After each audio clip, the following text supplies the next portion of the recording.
Hey guys, tonight we begin with something darker than your search history. Medieval medicine. And I'm not talking about the charming herbal teas your wellness-obsessed aunt swears by.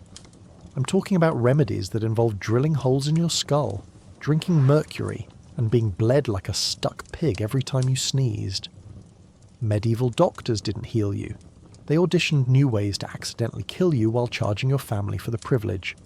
So before you get comfortable in your clean bed with your readily available antibiotics, take a moment to like the video and subscribe, but only if you genuinely enjoy what I do here. Let me know in the comments where you're tuning in from and what time it is for you. It's always fascinating to see who's joining us from around the world, probably at 3 AM, while wondering why they're watching this instead of sleeping. Now, dim the lights, maybe turn on a fan for that soft background hum, and let's ease into tonight's journey together. But first, let's pause and think about this. Have you ever wondered what medieval people did when they had a headache, a toothache, a broken bone? Did they have any idea what caused disease, or were they just guessing wildly while covered in someone else's blood? Could you survive a single medical procedure in the 1300s? Or would you tap out the second someone mentioned leeches? What did they think caused the plague, bad air, angry gods, or that one guy who didn't pray hard enough? And would you trust a barber to pull your tooth, cut your hair, and perform surgery all in the same afternoon? And now, congratulations, you've just woken up in the year 1347. You have a splitting headache, a suspicious lump on your neck, and the local physician is walking toward you with a jar full of wriggling leeches and a saw. There are no pain meds, there's no anaesthesia, there's just hope, prayer, and a bucket to bite down on. Good luck. Medieval medicine wasn't based on science, it was based on vibes. Specifically, the theory of the four humours: blood, phlegm, yellow bile, and black bile. According to every doctor from Baghdad to Bologna, your health depended on keeping these four fluids in perfect balance, like some kind of internal chemistry set that no one actually understood. Got a fever? Too much blood? Feeling sad? Excess black bile? Coughing? Obviously too much phlegm? The solution? Drain something out of you until you either felt better or passed out. This theory came from the ancient Greeks, specifically a guy named Hippocrates, who, despite being called the father of medicine, accidentally cursed humanity with over 1,000 years of medical malpractice. The idea was simple, almost elegant in its wrongness. Your body contained four fluids, each linked to an element, a season, and a personality type. Blood was hot and wet like spring. Phlegm was cold and wet like winter. Yellow bile was hot and dry like summer. And black bile, the most mysterious of the bunch, was cold and dry like autumn, or like your co-worker Gary who never laughs at anyone's jokes. Every illness, every ache, every bad mood was blamed on these fluids being out of whack. And the medieval physician's job was to restore balance, which sounds reasonable until you realise their methods involved removing things from your body with absolutely no understanding of what those things actually did. It's like trying to fix a car engine by randomly pulling out parts and hoping the check engine light turns off. The problem was that medieval doctors treated the four humours like gospel, not a theory, not a hypothesis, but undeniable fact.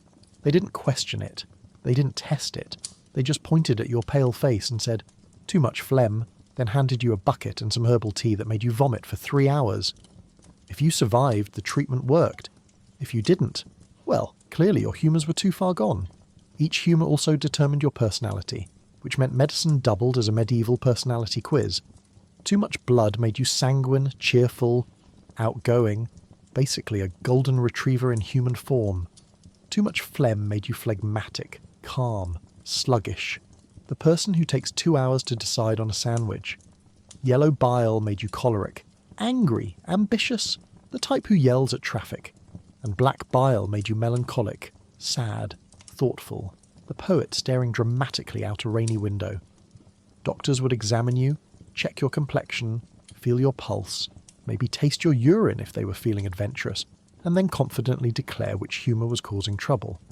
Then came the treatment plan, which almost always involved subtracting something. Bloodletting, purging, vomiting, sweating, or just avoiding certain foods. Heaven forbid you had a craving for something hot and dry when your yellow bile was already elevated. You'd be lectured like a child caught sneaking cookies. The wildest part. This system lasted for over 1,000 years. Generations of doctors, some of the smartest people of their time, built entire medical careers on the idea that your body was a poorly mixed soup. They wrote textbooks about it. They taught it in universities. They staked their reputations on it. And all the while, people kept dying from treatments that were based on absolutely nothing. So yes, in medieval times, your body wasn't a complex biological system. It was just vibes, liquids, and a doctor guessing wildly while charging your family a month's wages. If medieval doctors had a motto, it would be, when in doubt, bleed them out. Bloodletting was the go-to treatment for almost everything. Headache, bleed you. Stomachache, bleed you. Broken leg, believe it or not, bleed you. The logic was simple. Your body had too much bad blood, and the only way to fix it was to drain some out using a blade, a leech, or a specialised tool that looked like a medieval can opener. No one questioned why this rarely worked. They just kept doing it anyway. The tools of the trade were delightfully medieval. There was the lancet, a sharp blade used to slice open veins, usually in the arm or sometimes the neck if the doctor was feeling ambitious. Then there was the fleam, which looked like a tiny hatchet designed specifically for making controlled cuts. And if you were really unlucky, you'd meet the scarificator, a spring-loaded box filled with multiple blades that would all snap down at once, turning your skin into something resembling a pincushion. It was efficient, sure, but also the stuff of nightmares. Barbers performed most bloodletting procedures, which is why the classic barber pole is red and white. The red represents blood, the white represents bandages, and the pole itself represents the stick patients gripped while being drained like a medieval Capri Sun. You'd walk in for a shave and a haircut, and walk out pale, dizzy, and somehow convinced you felt better. Spoiler. You didn't. You just had less blood. Doctors had charts, actual anatomical charts, showing exactly where to bleed people based on their symptoms. Headache, cut the vein near the temple. Liver problems, bleed from the right arm. Lung issues, left arm. It was like acupuncture, but with more hemorrhaging and zero understanding of how blood actually worked. They believed that draining blood from specific locations would draw out the illness from nearby organs, as if diseases were just sitting in your veins waiting to be siphoned off. The amount of blood removed varied wildly. Sometimes it was just a cupful. Other times they'd drain you until you fainted, which they called bleeding to syncope, as if giving it a fancy Latin name made it less insane. Fainting was actually considered a sign of success, proof that enough bad blood had been removed. Never mind that you fainted because your body was going into shock from blood loss. Details. And it wasn't just for the sick. Healthy people got bled too as a preventative measure. Think of it as a medieval wellness trend, like a juice cleanse but with significantly more risk of death. Seasonal bloodletting was recommended, especially in spring, to balance your humours after winter. You'd schedule an appointment, sit down, get sliced open, and leave feeling like you'd just donated blood, except nobody needed your blood and you got nothing but dizziness in return. The worst part, bloodletting could actually kill you. In fact, it probably killed more people than it saved. George Washington, centuries later, was bled multiple times during his final illness and likely died faster because of it. But in medieval times, if you died after being bled, it wasn't the doctor's fault. It meant your humours were too unbalanced to save. The treatment was never wrong. You were just too sick. So picture this. You're lying in bed with a fever, already weak, already miserable, and in walks the barber with a blade and a cheerful smile, ready to remove a pint of the one thing keeping you alive. And you let him. Because what else are you going to do? There's no other option. This is medicine. Leeches weren't just a backup plan. They were stars of the medical show. These slimy little bloodsuckers were applied to patients' skin to draw out impurities, which really just meant they latched on, gorged themselves, and then fell off like tiny bloated grapes. Doctors loved them because they were reusable, low maintenance, and didn't talk back. Patients tolerated them because, well, what choice did they have? And yes, sometimes the leeches got infected. Sometimes they fell into the wrong body cavity. Sometimes they just disappeared entirely and no one wanted to ask where. Medieval physicians kept leeches in jars, tanks, or sometimes just in damp cloth bags like the world's worst pet collection. The leeches had to be kept alive and hungry, which meant storing them in water and occasionally feeding them on patients. It was a self-sustaining system. The leeches ate, the patients got treated, and everyone pretended this made sense. Leech merchants were an actual profession, travelling from town to town selling their wares like medieval Avon representatives, except instead of makeup they sold parasites. The application process was straightforward but deeply unpleasant. The doctor or barber surgeon would select a nice plump leech, place it on the affected area and wait. The leech would latch on with its three-jawed mouth, inject an anticoagulant so your blood wouldn't clot and start sucking. You'd feel a sharp sting at first, then a weird pulling sensation as the leech swelled to several times its original size. It looked like a tiny pulsating balloon filled with your blood, which is exactly what it was. Doctors had specific placement strategies. Headache, leeches on the temples, inflammation, leeches near the swollen area, eye problems. Oh yes, leeches near the eyes, sometimes even on the eyelids, which sounds like a form of medieval torture but was considered standard care. Patients would sit there, trying not to move, while multiple leeches clung to their face like the world's least fun spa treatment. Each leech could drink several times its body weight in blood before dropping off, satisfied and grotesque. But here's the thing. Doctors didn't always wait for them to fall off naturally. Sometimes they'd pull the leeches off early and squeeze them out like tiny, horrible toothpaste tubes to use them again on the next patient. Hygiene wasn't a priority, efficiency was, and if the leech died in the process, well, there were always more leeches. The real problem came when leeches decided to go rogue. If applied near the mouth, nose or throat, leeches could accidentally slip inside and attach to mucous membranes. Suddenly you had an internal leech situation, which was both medically dangerous and psychologically horrifying. There are documented cases of leeches working their way into patients' throats, stomachs, and other places that should never ever host a leech. Removing them required either coaxing them out with salt water or, in desperate cases, surgery. Good times. Despite all this, leeches were considered one of the gentler treatments. Compared to being sliced open with a fleam, or having a hole drilled in your skull, sitting still while a leech had a snack didn't seem so bad. Patients would even request leeches over other options, which tells you everything you need to know about how terrible the other options were. It's like choosing between a root canal and a colonoscopy. You're not excited about either, but one feels marginally less invasive. Leeches remained popular well into the 19th century, long after most medieval practices had been abandoned.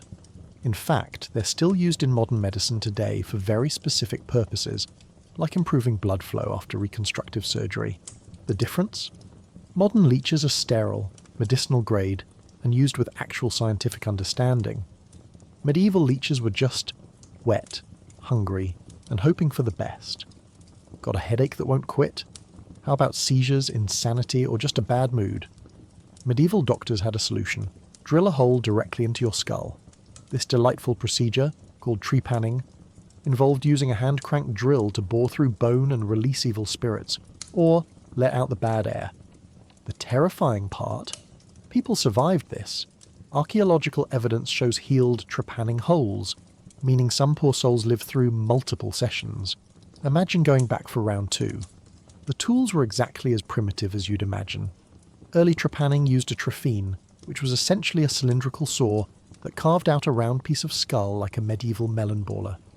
Later versions used a T-shaped drill called a trepan, which required the surgeon to manually twist and bore through the bone, layer by agonizing layer. There was no electric drill, no precision instruments, just a sharp metal bit, some elbow grease, and a patient who was very much awake and regretting all their life choices. And yes, they did this without anesthesia. At best, you'd get a stiff drink or a leather strap to bite down on. At worst, they'd just tell you to pray harder and hold still. The procedure could take anywhere from several minutes to over an hour, depending on how thick your skull was and how steady the surgeon's hands were. The sound alone, scraping, grinding, crunching through bone, was reportedly enough to make bystanders faint. The patient, meanwhile, just had to endure and hope the surgeon didn't slip. The reasoning behind trepanning varied wildly depending on who you asked. Some believed it released demons that had taken up residence in your brain. Others thought it relieved pressure from evil humours, or let out corrupt air that was making you sick. A few physicians, slightly more advanced, suspected that head injuries caused swelling. and drilling a hole might relieve that pressure. They weren't entirely wrong about that last part, which is why trepanning occasionally accidentally actually worked.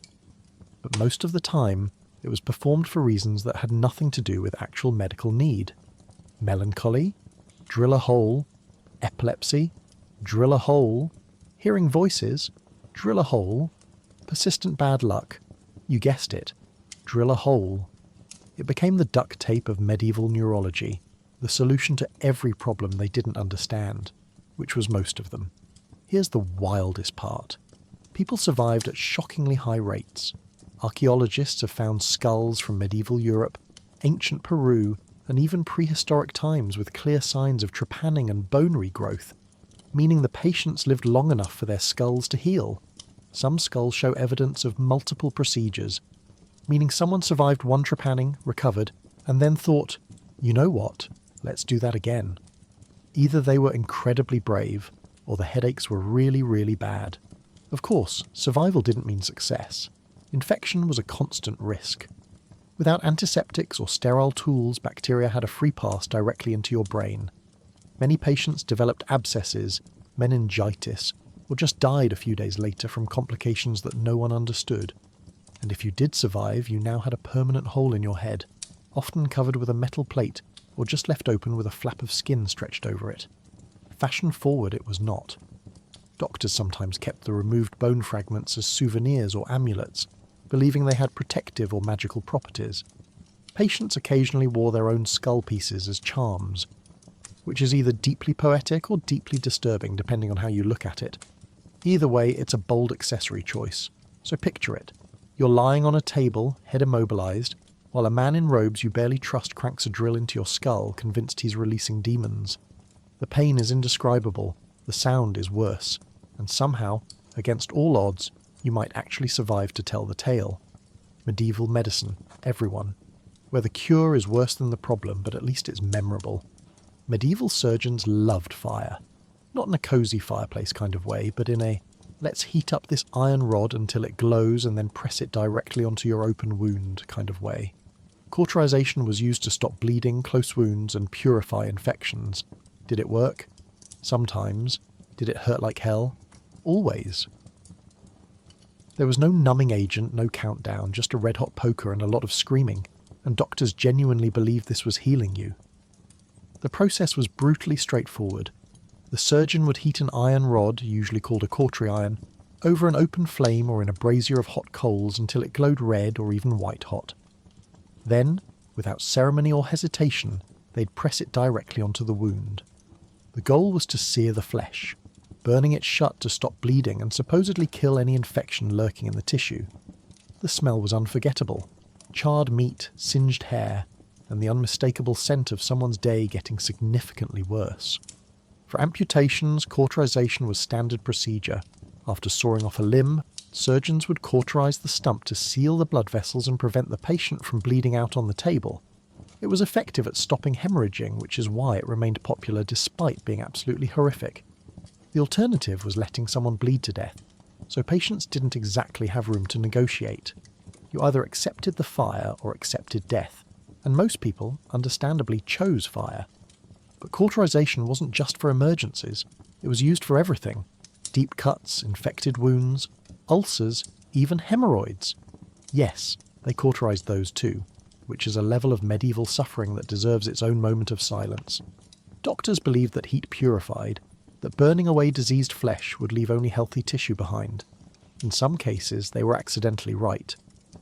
Extreme heat does kill bacteria, but it also destroys healthy tissue, causes excruciating pain, and leaves permanent scars that look like someone lost a fight with a branding iron. The pain was legendary. Patients were held down by multiple assistants because the natural human response to being burned alive, even partially, is to thrash, scream, and try desperately to escape. There was no anesthesia, no pain relief, just raw willpower and maybe a wooden stick to bite down on. Some patients passed out from the pain, which was considered a mercy. Others stayed conscious through the entire ordeal, which meant they remembered every second in vivid traumatic detail. Surgeons developed different techniques depending on the situation. For shallow wounds, a quick touch of the hot iron was enough. For deeper injuries, they'd hold it there longer, sometimes rotating or pressing harder to ensure full penetration. In especially severe cases, they'd use a technique called actual cautery, where the iron was applied multiple times to different areas, essentially burning the wound in stages. It was methodical, precise, and utterly barbaric. Interestingly, there was also potential cautery, a slightly less brutal alternative that used caustic chemicals like quicklime or sulfuric acid instead of heat. These substances burn through tissue chemically rather than thermally, which sounds less painful until you realise it's still burning. Patients didn't love this option either, but at least it didn't involve an open flame and the psychological terror of watching a glowing rod approach your body. The medieval belief in cauterization was so strong that it persisted well into the Renaissance. Even as medical knowledge advanced, surgeons continued using fire because it worked just enough to justify the horror. It stopped bleeding, it prevented some infections, and in a world where surgical options were limited to sharp objects and fire, it was one of the few tools that offered any control over life-threatening bleeding. So, there you are, lying on a table, watching a surgeon heat an iron rod until it glows like a tiny sun, knowing exactly what's about to happen and completely powerless to stop it. It's not a nightmare. It's Tuesday. And this, somehow, is considered advanced medical care. In medieval medicine, your pee was basically a crystal ball. Doctors called themselves uroscopists and claimed they could diagnose any illness just by examining your urine's colour, clarity, smell, and yes, occasionally taste. They'd hold it up to the light, swirl it around like a wine taster, and make confident declarations about your liver, kidneys, and moral character. And if you think they stopped at looking, you're wrong. Some physicians genuinely tasted patients' urine to confirm their diagnosis. Medieval healthcare was not for the squeamish. The procedure was treated with utmost seriousness. Patients would provide a sample in a special glass flask called a matula, which was rounded at the bottom and specifically designed for urine inspection. The doctor would hold it up to natural light, preferably near a window, and begin the analysis. They'd examine the colour. Was it pale, golden, red, or cloudy? They'd check for sediment, foam, or floating particles. They'd sniff it carefully, noting any unusual odours, and then, if the diagnosis wasn't clear enough, some would take a small taste, just a sip, for science. Medieval physicians had elaborate charts that matched urine colours to specific ailments. There were at least 20 recognised colours, each indicating different imbalances in the humours or problems with specific organs. Pale urine meant too much phlegm. Dark urine suggested excess black bile. Reddish urine pointed to blood disorders. Cloudy urine indicated kidney problems or, depending on who you asked, demonic possession. The chart was consulted with the gravity of someone reading an instruction manual for defusing a bomb. But here's the thing, they weren't entirely wrong.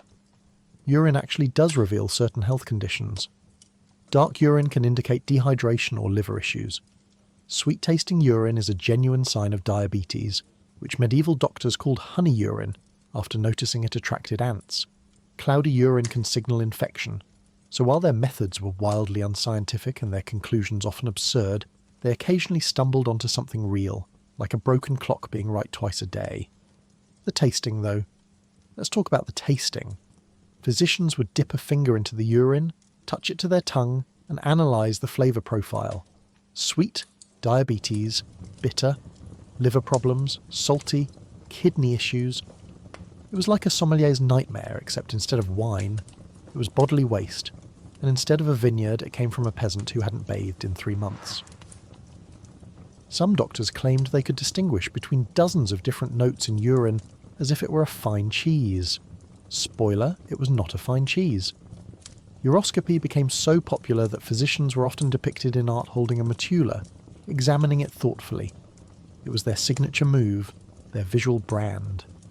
If you saw a painting of a medieval doctor, chances are he was holding up a flask of pee like it contained the secrets of the universe. And in their minds, it did.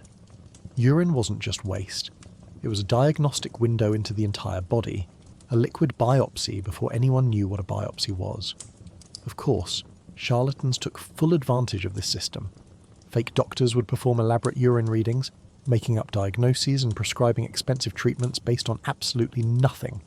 They'd swirl, sniff and nod sagely, then tell you that your yellow bile was inflamed and you needed a costly herbal remedy only they could provide. It was the medieval equivalent of a psychic reading, except wetter and less mystical. The practice persisted for centuries, well into the Renaissance, because it gave both doctors and patients something tangible to focus on. In an era where most diseases were mysterious and incurable, urine analysis offered the illusion of understanding. It made medicine feel scientific even when it absolutely wasn't. So picture this. You're sick, desperate for answers, and the most educated man in your village asks for a sample of your pee, holds it up to the light, takes a small sip, and then confidently tells you that your spleen is overheated and you need to avoid cheese for a month, and you believe him. Because what other choice do you have? Mercury was the medieval medical miracle drug. Got syphilis? Mercury. Skin rash? Mercury. Constipation? You guessed it, mercury. The fact that mercury is incredibly toxic didn't seem to bother anyone. Patients were given mercury ointments, pills, and even vapour treatments where they sat in a box and inhaled vaporised liquid metal. Side effects included tooth loss, tremors, kidney failure, and death. But hey, at least the syphilis symptoms temporarily improved before everything else shut down. The love affair with mercury started because it actually seemed to work, at least initially. Syphilis was the medieval pandemic that terrified everyone, causing horrific skin lesions, madness, and eventual death. When mercury treatments were applied, the sores would temporarily disappear or improve. Patients and doctors alike celebrated this miracle cure. What they didn't realise was that mercury was simply suppressing symptoms, while simultaneously poisoning the patient from the inside out. It was like putting a band-aid over a stab wound while slowly introducing arsenic into your bloodstream. Technically progress, but also very much not. Mercury came in many exciting forms. There was mercury ointment, which was rubbed directly onto syphilitic sores or infected skin. The mercury would absorb through the skin, enter the bloodstream and begin its slow campaign of internal destruction. Then there were mercury pills, which patients swallowed like vitamins, except instead of boosting your health, they destroyed your kidneys, liver and central nervous system. Some pills contained so much mercury they were nicknamed blue mass because of their distinctive colour. Nothing says, "Trust me, I'm medicine," like a pill that looks like it belongs in a paint store. But the most medieval treatment of all was mercury fumigation. Patients would be placed inside a wooden box or small room with their heads sticking out the top, like a horrifying sauna. Inside the box, mercury was heated until it vaporized, and the patient would sit there, breathing in toxic fumes for hours. The goal was to make them sweat profusely, which doctors believed would purge the disease from their body. What actually happened was acute mercury poisoning. Patients would shake, drool excessively and lose their teeth. Their gums would turn black and recede, their hair would fall out. But the syphilis sores? Temporarily gone. Success. According to medieval standards, the phrase "mad as a hatter" actually comes from mercury poisoning. Hat makers used mercury in the felting process and often developed neurological symptoms, tremors, mood swings, hallucinations from chronic exposure. The same symptoms plagued patients undergoing mercury treatments. They'd shake uncontrollably, suffer from anxiety and paranoia, and sometimes experience full mental breakdowns. But rather than questioning the treatment, doctors just assumed the disease was progressing or that the patient needed more mercury. The solution to mercury poisoning was, naturally, more mercury. Children weren't spared either. Mercury was used to treat worms, teething pain, and various childhood ailments. Parents would rub mercury ointment on their baby's gums or give them mercury-laced teething powders, unknowingly poisoning their own children in an attempt to soothe them. Many children died from mercury toxicity, but because infant mortality was already sky-high, no one connected the dots. The treatment was trusted. The deaths were just bad luck. Even famous historical figures fell victim to mercury treatments. It's believed that several kings, nobles, and even some popes underwent mercury therapy for syphilis, which may have contributed to their erratic behaviour and early deaths.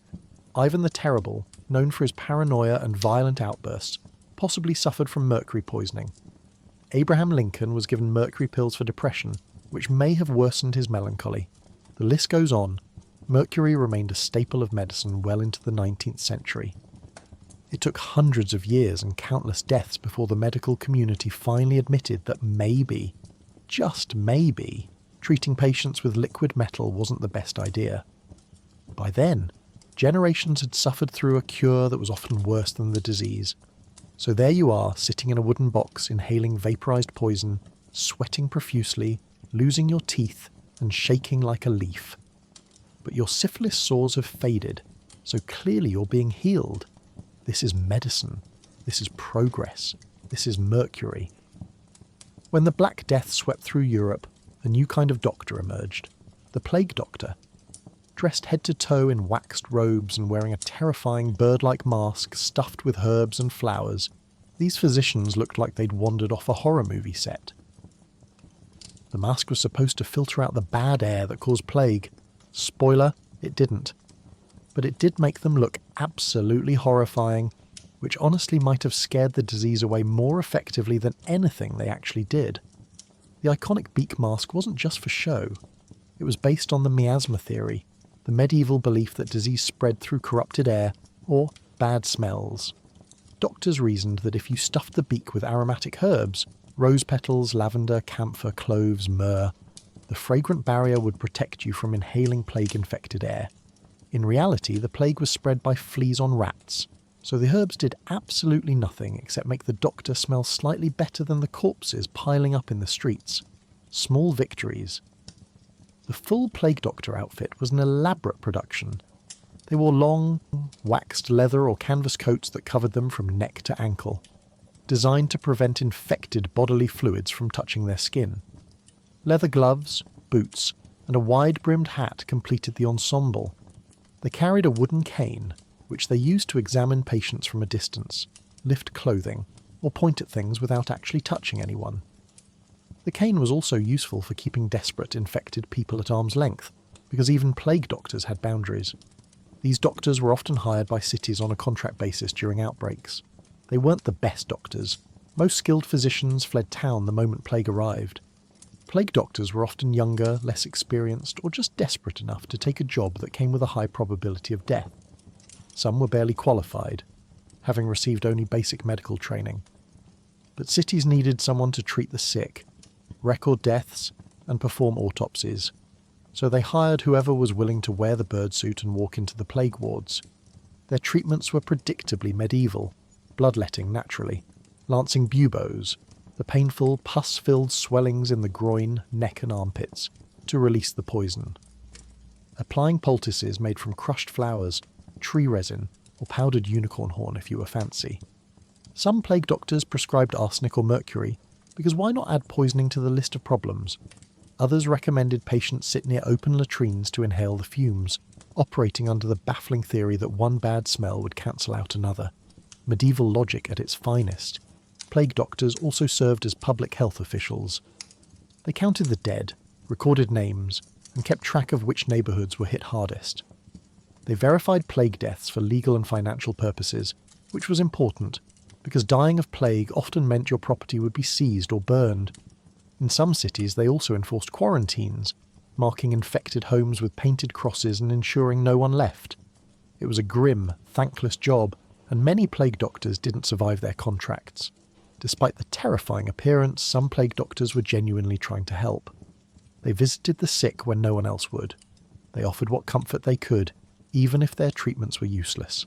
And let's be honest, in a city overrun with death, fear and chaos, maybe having a mysterious figure in a bird mask moving through the streets brought a strange sense of order. A visual reminder that someone was still trying, even if they had no idea what they were doing. The image of the plague doctor has endured through history, becoming a symbol of medieval medicine's combination of ambition and ignorance. They wanted to heal. They tried to protect themselves, but they were armed with herbs and superstition against a bacterial infection they couldn't see, understand, or treat. So picture it. You're lying in bed, burning with fever, covered in swollen, blackened lumps, and through your delirium, you see a figure approaching. Tall, silent, wearing a long black coat and a beaked mask that makes them look like a monstrous bird. They poke you with a stick, sniff the air through their herbal beak, and declare that your humours are unbalanced. Then they bleed you, because of course they do. Not all medieval medicine was invasive. Sometimes doctors just handed you a plant and hoped for the best. Herbal remedies range from the genuinely useful, willow bark for pain, which contains a compound similar to aspirin, to the wildly dangerous, hemlock, which is just poison. The problem was that dosing was a total guessing game. No measurements, no standardisation, just chew this leaf and pray. Some people got better, some people got very, very dead. Medieval herbalists and physicians relied heavily on ancient texts, particularly works by Dioscorides and Galen, which catalogued hundreds of plants and their supposed medicinal properties. The problem was that these texts were copied by hand, often incorrectly, and translated through multiple languages, Greek to Arabic to Latin to vernacular languages, with errors compounding at each step. What started as use sparingly might become use liberally, and suddenly a helpful remedy became a lethal dose. Oops. The lack of standardisation was a massive issue. There were no pharmacies with precisely measured doses. Instead, you'd visit a local herbalist, wise woman, or monk who'd gather plants from the garden, forest or roadside, dry them, grind them and hand you a pouch with vague instructions like, take a pinch at sunrise or boil until it smells like your grandmother's kitchen. What's a pinch? Whose grandmother? No one knew. You just took your best guess and hoped you didn't wake up dead. Some herbal remedies were legitimately effective. Willow bark, as mentioned, contains salicin, which the body converts to salicylic acid, basically natural aspirin. It worked for pain and fever and people noticed. Peppermint helped with digestion. Chamomile calmed nerves and upset stomachs. Garlic had genuine antimicrobial properties. These remedies persisted because they actually helped, and over generations communities learned which plants worked and which didn't. Folk medicine wasn't all nonsense. Some of it was centuries of trial and error crystallised into knowledge. But then there were the dangerous ones. Foxglove, for instance, contains digitalis, which can regulate heart rhythm in tiny, precise doses, but will stop your heart entirely if you take too much. Medieval herbalists used it for heart conditions, dropsy and various ailments, but the line between therapeutic and lethal was razor thin. Too little, and it didn't work. Too much, and you were dead by tea time. Belladonna, also known as deadly nightshade, was used to dilate pupils for eye examinations and treat muscle spasms, but it's also incredibly toxic. A few berries could kill a child. A bad dose could cause hallucinations, convulsions, and death. Then there was mandrake, a root that supposedly resembled a tiny human figure and shrieked when pulled from the ground, at least according to legend. It was used as an anaesthetic and painkiller because it contains tropane alkaloids, which are genuinely powerful sedatives. But it's also toxic, causing delirium, paralysis and death in high doses. The medieval solution? Tie the plant to a dog, make the dog pull it out and let the dog die from the scream instead of you. This wasn't medicine. This was folklore with extra steps and a dead dog. Herbs were also combined into complex recipes that sound like something from a witch's cauldron. Take 3 parts fennel, 2 parts rue, 1 part betony, a sprig of rosemary, the dried liver of a toad, mix with holy water, and drink at midnight under a new moon. Some of these recipes had dozens of ingredients, half of which were impossible to identify today. Was dragonwort an actual plant, or just someone making things up? No one knows, but people drank it anyway. Dosing by body weight, age, or severity of illness didn't exist. Everyone got roughly the same amount, whether you were a burly blacksmith or a frail elderly woman. Pregnant women, children, the sick and weak. They all received the same vague instructions. Sometimes this worked out fine. Other times, not so much. Herbal medicine also suffered from the placebo effect being mistaken for actual efficacy. If someone felt better after drinking an herbal tea, the herbalist took credit, even if the person would have recovered on their own. Confirmation bias was strong. Successes were remembered and celebrated. Failures were blamed on the patient's weak constitution, bad humours, or insufficient faith. So there you are, handed a bundle of dried leaves by a toothless herbalist, who assures you this will cure your cough. You brew it into a tea, drink it down, and wait. Maybe it helps. Maybe it does nothing. Maybe you're dead by morning. It's medieval herbal roulette, and you've just spun the wheel. Medieval pharmacies didn't just stock plants, they stocked animal parts, and not the normal ones. Remedies called for things like powdered unicorn horn, actually narwhal tusk, ground up mummies, yes, actual Egyptian mummies, and something called viper's flesh, which was exactly what it sounded like. These ingredients were expensive, rare, and totally useless, but they sounded impressive, which was half the battle in medieval marketing. Let's start with unicorn horn, the luxury item of medieval medicine. Nobles and wealthy merchants paid astronomical sums for powdered unicorn horn, believing it could cure poison, plague, epilepsy, and impotence. The problem? Unicorns don't exist. What they were actually buying was narwhal tusk, smuggled down from Arctic waters by traders who were more than happy to let the myth continue. Sometimes they sold rhinoceros horn, walrus ivory, or just carved cattle bone and called it a day. Did it work? Of course not. But if you paid a year's wages for powdered unicorn horn, you convinced yourself it worked, because the alternative was admitting you'd been scammed. Then there was mummy powder, known as mumia, which was exactly as disturbing as it sounds. European apothecaries imported actual Egyptian mummies, ground them into powder, and sold them as medicine. The belief was that the bitumen used in mummification had medicinal properties. Never mind that most mummies didn't contain bitumen, and even if they did, eating corpse powder is a terrible idea. People consumed it for headaches, bruises, internal injuries, and general vitality. By the 16th century, demand was so high that suppliers started using recently deceased bodies and passing them off as ancient mummies. Nothing says quality control like fresh corpses marketed as thousand-year-old remedies. Viper's flesh was another delightful ingredient. Pharmacists would catch venomous snakes, kill them, dry the meat, and grind it into powder or brew it into a medicinal broth. The theory was that consuming the source of venom would provide immunity or strength. A kind of proto-vaccine logic that was almost clever, except it didn't work. Eating dead snake didn't protect you from snake bites. It just meant you ate snake. But because it sounded exotic and dangerous, people believed it must be powerful. Bezoar stones were also highly prized. These are hardened masses of undigested material found in the stomachs of animals like goats or deer. Medieval doctors believed they could neutralize poison, cure plague, and treat melancholy. Wealthy individuals carried bezoars as protective talismans, and some were even set in gold and worn as jewellery. The stones were so valuable they were sometimes stolen or counterfeited, and while they did absolutely nothing medically, owning one was a serious status symbol. It's the medieval equivalent of buying a crystal for wellness, except this crystal came from a goat's stomach. Animal blood was another common ingredient. Goat's blood, pig's blood, even bat's blood found their way into remedies.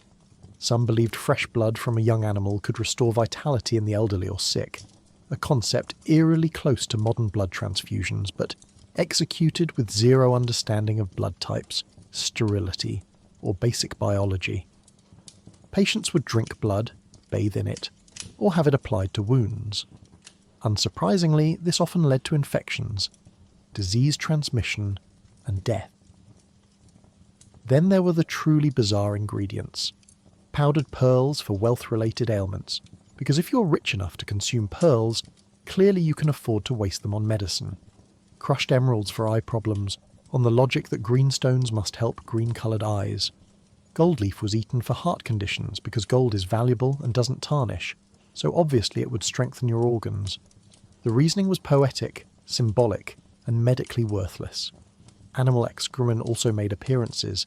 Pigeon droppings, bat guano, and even human feces were used in various poultices and ointments. The belief was that waste contained purifying properties or could draw out infections. What it actually did was introduce bacteria, worsen infections, and make everything smell horrific. Apothecaries displayed these exotic ingredients in elaborate jars with ornate labels, turning their shops into theatres of wonder and revulsion. Customers would browse shelves stocked with dried lizards, preserved organs, mysterious powders, and liquids of questionable origin, trusting that the stranger the ingredient, the more powerful the cure. So there you are, sick and desperate, and the apothecary hands you a vial of powdered mummy mixed with viper flesh and unicorn horn shavings, assuring you this will cure your fever. You paid 3 months' wages for it, You drink it down, trying not to think about what's in it, and then you wait, hoping that consuming dead people, dead snakes, and fake mythical creatures will somehow make you feel better. Spoiler, it won't. But at least it was expensive. If you developed a nasty boil or abscess in medieval times, the treatment was straightforward. Slice it open.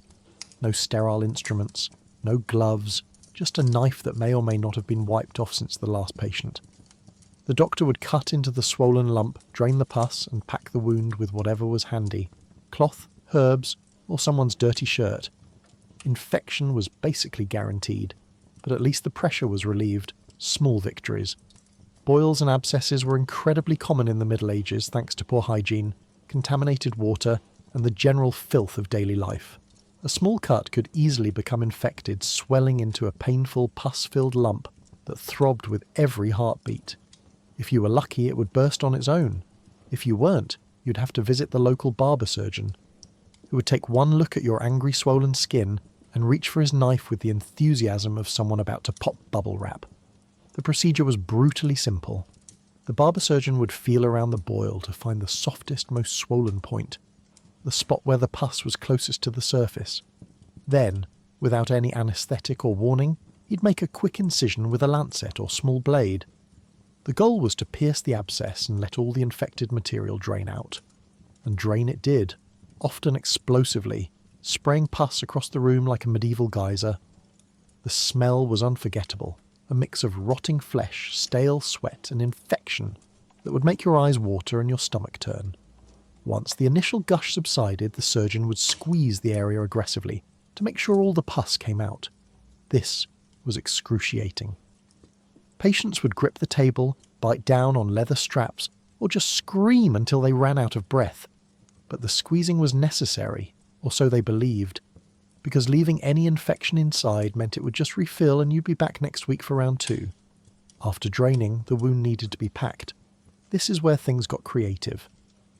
The ideal packing material was clean linen soaked in wine, vinegar, or honey, all of which have mild antimicrobial properties, though no one understood why. But clean linen wasn't always available, so substitutes included old bandages, moss, spider webs, yes, really, they were thought to stop bleeding, or strips torn from someone's tunic. The packing was shoved into the wound cavity to keep it open and allow continued drainage, because medieval doctors believed that wounds needed to stay open to breathe and release bad humours. The packed wound was then wrapped with more cloth and tied off. You'd be sent home with instructions to change the packing daily, which meant you or a family member would have to unwrap the wound, pull out the old, poo-soaked material, clean the area with whatever you had available, and stuff fresh packing back in. It was a daily ritual of pain and disgust that lasted for weeks, until the wound finally healed from the inside out, or didn't, and you died of sepsis. Infection was almost inevitable. Without antibiotics or proper sterilisation, bacteria thrived in these open wounds. The area would become red, hot, and swollen again. Sometimes the infection spread to the bloodstream, causing fever, chills, and death. Other times, it would tunnel under the skin, creating new abscesses in surrounding areas. You'd lance one boil only to have 3 more pop up nearby, like the world's worst game of whack-a-mole. For especially deep or stubborn abscesses, surgeons would use a technique called tenting, where they'd insert a strip of cloth or even a thin piece of wood into the wound to keep it open and force it to drain continuously. This foreign object would sit in your flesh for days or weeks, a constant source of irritation and infection. But the logic was sound in a medieval sort of way. If the wound couldn't close, the infection couldn't get trapped inside. Never mind that the tent itself was usually filthy and introducing new bacteria with every passing day. Some abscesses were in truly unfortunate locations. Armpits, groin, buttocks, areas that were difficult to keep clean, constantly moving, and prone to friction. Lancing these was especially miserable because the wound would be aggravated with every step, every movement. Sitting, walking, even lying down became exercises in pain management. So picture this. You've got a throbbing, painful lump on your body that's making you miserable. You visit the barber surgeon, who slices it open without warning, squeezes it until you see stars, packs it with questionable material, and sends you home to repeat the process daily. It hurts. It smells. It's probably going to get infected. But hey, at least the pressure's gone. For now, medieval dentistry was less dentistry and more aggressive removal. Got a toothache? The solution was simple. Pull the tooth. No x-rays, no Novocaine, no gentle wiggling. Just a pair of pliers, a strong grip, and a prayer that the tooth came out in one piece and not in several agonising fragments. Barbers usually handled this, which meant your haircut and dental extraction might happen in the same appointment. Efficient, if horrifying. The tools were primitive at best. Barber surgeons used what was called a dental pelican or tooth key, devices that looked more like medieval torture instruments than medical equipment. The pelican had a claw that hooked onto the tooth and a handle for leverage, allowing the barber to rock the tooth back and forth until it loosened from the jaw. The tooth key worked similarly, clamping onto the tooth and twisting until something gave. Usually that something was the tooth. Sometimes it was part of your jawbone. Sometimes it was your will to live. There was no anaesthesia. At best, you might get a stiff drink beforehand, which helped with courage but did nothing for pain. Some patients were given herbs like henbane or mandrake to chew, which could dull sensation slightly, or just make you hallucinate while your tooth was being ripped out. Either way, you felt everything. The pressure, the grinding, the sickening crack as the roots separated from bone, and the hot metallic taste of blood filling your mouth. The procedure was performed in public, often in town squares or marketplaces, where barber surgeons set up shop. This served two purposes. It was convenient for customers, and it was free advertising. Nothing says, "I'm good at my job," like successfully extracting a tooth while a crowd watches and the patient screams. If the tooth came out clean, the barber would hold it up triumphantly like a trophy. If it shattered into pieces, well, he'd dig around with a hook and hope for the best. The extraction itself was a test of strength. The patient would sit on a stool or bench, sometimes restrained by assistants who held their head and shoulders to keep them from thrashing. The barber would position the tool, get a firm grip, and then pull with all his might. If the tooth was stubborn, he'd twist, rock, and lever it back and forth, sometimes for several agonizing minutes. The sound was terrible. Cracking, grinding, popping, and the patient's screams only added to the medieval orchestra of suffering. Sometimes the tooth broke during extraction, leaving roots embedded in the gum. This was a disaster. The barber would have to dig into the gum tissue with sharp hooks or crude forceps, fishing around for fragments like someone searching for lost keys in a couch cushion, except the couch was your face, and it was bleeding profusely. If he couldn't get all the pieces out, they'd stay there, rotting and causing chronic infection until you either died or your body expelled them naturally. Neither option was pleasant. After the extraction, there was no stitching, no antibiotics, no proper aftercare. You'd be handed a cloth to bite down on to stop the bleeding and sent on your way with vague advice like, don't eat solid food for a few days or rinse with wine. The socket would bleed for hours, sometimes days. It would ache, throb, and feel like someone had taken a hammer to your jaw. Which, in a sense, they had. Infection was common. The socket would fill with food debris, bacteria would colonize the wound, and you'd develop what's known as dry socket or a deeper bone infection called osteomyelitis. Your face would swell. You'd run a fever.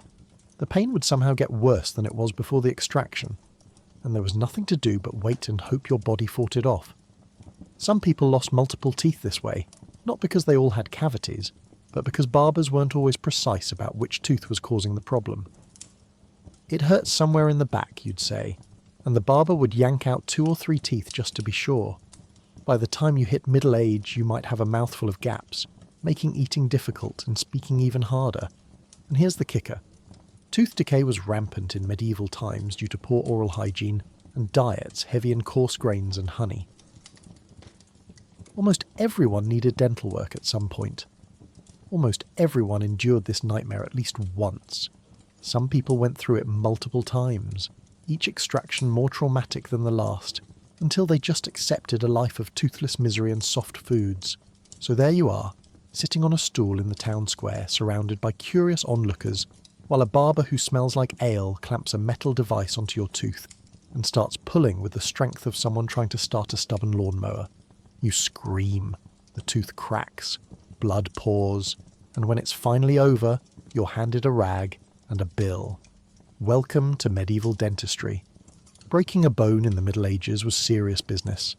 The treatment involved setting the bone, painful, wrapping it tightly, more painful, and then waiting to see if it healed straight or crooked. There was no way to confirm proper alignment, no painkillers, and no physical therapy. You just sat there for weeks, immobilized, hoping your leg didn't heal at a weird angle or get infected. Many people ended up with permanent limps, shortened limbs, or bones that fused wrong. But hey, at least you survived. The first challenge was recognizing that a bone was actually broken. Without x-rays or medical imaging, doctors relied on physical examination, feeling for unusual angles, listening for grinding sounds when the limb moved, and watching the patient's face contort in agony. If the bone had broken through the skin, creating what's called a compound fracture, diagnosis was easy but prognosis was grim. Open fractures almost always led to infection, gangrene, and death. Your best hope was a clean, closed break that could be set and splinted without exposing bone to the medieval air, which was roughly as sterile as a barn floor. Setting the bone was an ordeal. The bone setter, often a barber surgeon or sometimes just a village elder with a reputation for being good with his hands, would manipulate the broken limb trying to realign the fractured pieces by feel alone. This required pulling, pushing, and sometimes standing on the patient while yanking the limb to overcome muscle contractions. There was no anesthesia, so patients were held down by several strong assistants while they screamed, thrashed, and occasionally passed out from the pain. Passing out was considered helpful. It made the patient easier to work with. Once the bone was more or less aligned, it needed to be immobilized. Splints were made from whatever was available: wooden boards, tree branches, barrel staves, or even iron rods, if you were wealthy enough to afford them. These were tied tightly to the limb with strips of cloth, leather or rope. The goal was to keep everything completely still so the bone could knit back together. Too loose, and the bone would shift out of place. Too tight, and you'd cut off circulation, leading to tissue death and possible amputation. Finding the right tension was guesswork. The splint stayed on for weeks, sometimes months. During this time you couldn't move, couldn't wash the limb, and certainly couldn't scratch the inevitable itching that developed under the wrappings. The skin would become sweaty, irritated, and often infected. If the break was in your leg, you were bedridden or hobbling on crutches. If it was your arm, you were functionally one-handed. Daily life became exponentially harder, and for peasants who needed both hands and both legs to work and survive, a broken bone could mean financial ruin. Complications were common. If the bone wasn't set properly, and it often wasn't, it would heal at an angle, leaving you with a crooked limb that didn't function correctly. Legs that healed shorter than their partner left people with permanent limps. Arms that fused at odd angles became nearly useless. Some people developed what's called malunion, where the bone healed in the wrong position, or non-union, where the bone refused to heal at all and just remained broken, held together only by scar tissue and hope. Infection was another constant threat. Even with closed fractures, bacteria could enter through tiny cracks in the skin or through the pressure sores that developed under splints. The limb would swell, turn red and hot, and begin to smell like rotting meat. At this point, your options were limited. Wait and see if your body fought off the infection, or amputate the limb entirely. Neither option was appealing, but amputation at least gave you a chance at survival, whereas untreated bone infections usually spread to the bloodstream and killed you. Children with broken bones had slightly better outcomes because their bones were still growing and more flexible, allowing for better healing even with imperfect alignment. Adults, especially older adults, were less fortunate. Their bones were brittle, healed slowly, and often never regained full strength. A broken hip in medieval times was essentially a death sentence, condemning the patient to immobility, bed sores, and eventual systemic infection. Some bone setters had genuine skill, passed down through generations. They understood that certain bones needed to be positioned just so, that swelling needed to go down before splinting, that gentle traction could improve alignment. But even the best bone setter was working blind, relying on intuition and experience rather than knowledge of anatomy or biomechanics. Physical therapy didn't exist. Once the splint came off, your limb was weak, stiff, and atrophied from weeks of disuse. You had to figure out how to use it again on your own, gradually building strength and flexibility through trial, error, and considerable pain. Many people never regained full function. A broken wrist might leave you unable to grip tools properly. A broken ankle might mean you could never run again. So there you are, lying in bed with a broken leg wrapped in wooden boards and dirty cloth, unable to move, covered in itches you can't scratch, wondering if your leg will heal straight or if you'll spend the rest of your life limping. Weeks pass. The splint finally comes off. Your leg is thin, weak, and bent at a slight angle. But you can walk, sort of, and in medieval terms that counts as a complete success. Got eczema, psoriasis, or just a weird rash. Medieval doctors had a solution. Smear something on it. That something could be animal fat, honey, crushed beetles, or a paste made from God knows what. The logic was that covering the problem would somehow fix it, even though most of these treatments just made things worse by trapping bacteria and creating infections. But persistence was key. If one paste didn't work, try 12 more. The medieval approach to dermatology was essentially throw everything at the wall and see what sticks. Except the wall was your skin, and what stuck was usually something disgusting. Animal fat, particularly goose grease or pig lard, was a popular base for ointments because it was cheap, available, and had a texture that stayed put. Doctors would mix the fat with various ingredients, herbs, minerals, powdered insects, sometimes human bodily fluids, and create a paste that looked and smelled like something scraped off a stable floor. Honey was actually one of the more sensible choices. It has legitimate antimicrobial properties and can help wounds heal.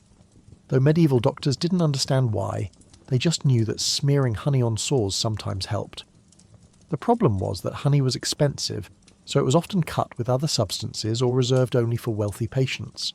Poor people got whatever was lying around: ash, mud, crushed herbs, or rendered animal fat that had been sitting in a jar since last winter. For conditions like eczema or psoriasis, which caused dry, scaly, itchy skin, the medieval solution was to apply thick, occlusive ointments to seal in moisture.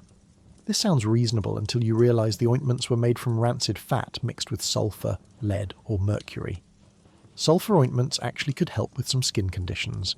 It has antifungal and antibacterial properties, but the dosing was all wrong, and the other ingredients often caused more harm than good. Lead-based creams were popular for whitening skin or treating blemishes, completely ignoring the fact that lead is a neurotoxin that absorbs through the skin and causes systemic poisoning. Crushed beetles and insects were another common ingredient, particularly in treatments for warts, boils, and mysterious lumps. Spanish fly, actually a type of blister beetle, was ground into powder and applied to skin to create blistering, which doctors believed would draw out infections or imbalances. What it actually did was burn the skin chemically, creating painful blisters that often became infected. But if the original problem disappeared under the new, worse problem, technically that counted as a cure. For fungal infections like ringworm, which was extremely common in medieval times due to poor hygiene and close contact with animals, treatments ranged from somewhat effective to completely bonkers. Vinegar washes could actually help because of their acidity, but doctors also prescribed applications of urine, human or animal, ashes mixed with wine, or poultices made from crushed garlic and onions. The garlic and onions probably had some antifungal properties, but they also burned like hell and left you smelling like a kitchen accident. Leprosy and other disfiguring skin diseases were treated with everything from bathing in the blood of virgins, good luck finding those, to drinking potions made from viper flesh, to applying ointments containing powdered gold. None of this worked, of course, because leprosy is a bacterial infection that requires antibiotics. But medieval doctors were desperate to cure it, not just for medical reasons, but because lepers were socially isolated, feared, and forced to live in separate communities. A cure meant social redemption, so physicians kept trying increasingly bizarre remedies. Birthmarks, moles, and other benign skin features were often viewed with suspicion. Large or unusual marks were sometimes thought to be signs of witchcraft, demonic possession, or divine punishment. Treatments included scrubbing the marks with abrasive substances, applying caustic chemicals to burn them off, or even cutting them out entirely. These procedures left scars, infections, and trauma, all in the name of removing something that was completely harmless. Acne, a common affliction especially among young people, was treated with a mix of superstition and semi-logical remedies. Doctors recommended washing with urine, applying sulphur ointments, or bloodletting to remove excess heat from the body. Some treatments accidentally worked. Sulphur can help with acne, but the overall approach was scattershot and often made the problem worse by irritating already inflamed skin. The real issue was that medieval doctors had no concept of different types of skin conditions. Everything was lumped together as skin disease and treated similarly. Bacterial infections, fungal infections, allergic reactions, autoimmune disorders, they all got the same generic smearing treatment. If the condition improved, the doctor took credit. If it worsened, the patient was blamed for having bad humours, insufficient faith, or a moral failing that manifested physically. Patients were often instructed to leave ointments on for days or weeks without washing, which created a perfect environment for bacteria to thrive. The skin would become macerated, infected and painful, but doctors interpreted this as the body purging the illness. More ointment was applied. The cycle continued. Some people developed severe secondary infections that were far worse than the original rash.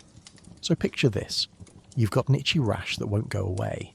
You visit the local healer, who hands you a jar of grey-green paste that smells like death.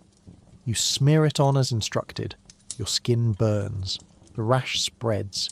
You go back. They give you a different paste, this one with crushed beetles. Same result. By the time you've tried 12 different remedies, your skin is a disaster zone of infections, scars and regret. But hey, at least you tried. Giving birth in medieval times was one of the most dangerous things a woman could do.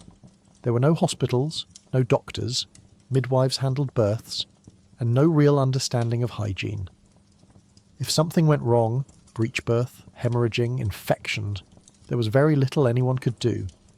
Maternal mortality rates were staggering, and the remedies offered to labouring women range from useless, herbs, to harmful, cutting or stretching things that shouldn't be cut or stretched.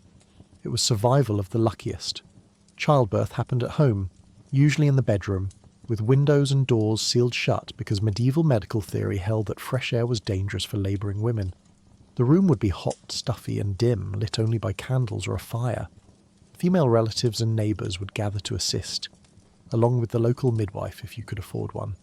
Men, including husbands and doctors, were typically excluded. Birth was considered women's business, which meant it was handled entirely by people with practical experience but zero medical training. Midwives were usually older women who had given birth themselves and learned through apprenticeship. The good ones had generations of knowledge passed down, understanding positioning, timing, and when to intervene. The bad ones were just as confident but had no idea what they were doing. There was no licensing, no standardization, no way to tell if your midwife was competent until you were already in labour, and it was too late to switch. Pain management didn't exist beyond herbal remedies and prayer. Women were given concoctions made from herbs like mugwort, birthwort, or ergot, which actually could stimulate contractions but could also cause dangerous hemorrhaging. Some midwives provided eagle stones, hollow rocks that supposedly eased labour when tied to the woman's thigh. Spoiler, they did nothing. Women laboured for hours, sometimes days, in agony, with no epidural, no gas and air, just gritted teeth and the hope that it would end soon. When labour stalled or complications arose, midwives had a limited toolkit. They might manually try to reposition the baby, reaching inside to turn a breech infant or untangle a cord. This was done without gloves, often without washing hands, in a dark room with no understanding of infection. If the baby was stuck, they might pull with terrifying force, sometimes using hooks or other tools to extract a dead infant piece by piece to save the mother. If the mother was dying and the baby still inside, some midwives would perform a desperate crude caesarean section with kitchen knives. The mother almost never survived. Hemorrhaging was one of the leading causes of maternal death. If a woman bled too heavily after delivery, there was no blood transfusion, no surgical repair, just desperate attempts to stop the bleeding with pressure, ice-cold water, or herbal astringents. Often, they'd simply wait and pray. Many women bled out on their birthing beds, surrounded by helpless family members who could do nothing but watch.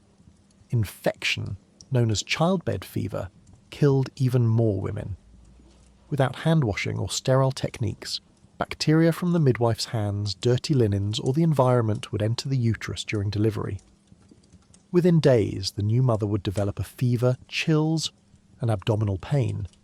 The infection would spread rapidly, and death usually followed within a week. It was so common that women wrote their wills before going into labour, fully aware they might not survive. Childbirth wasn't a single event, it was a multi-day ordeal.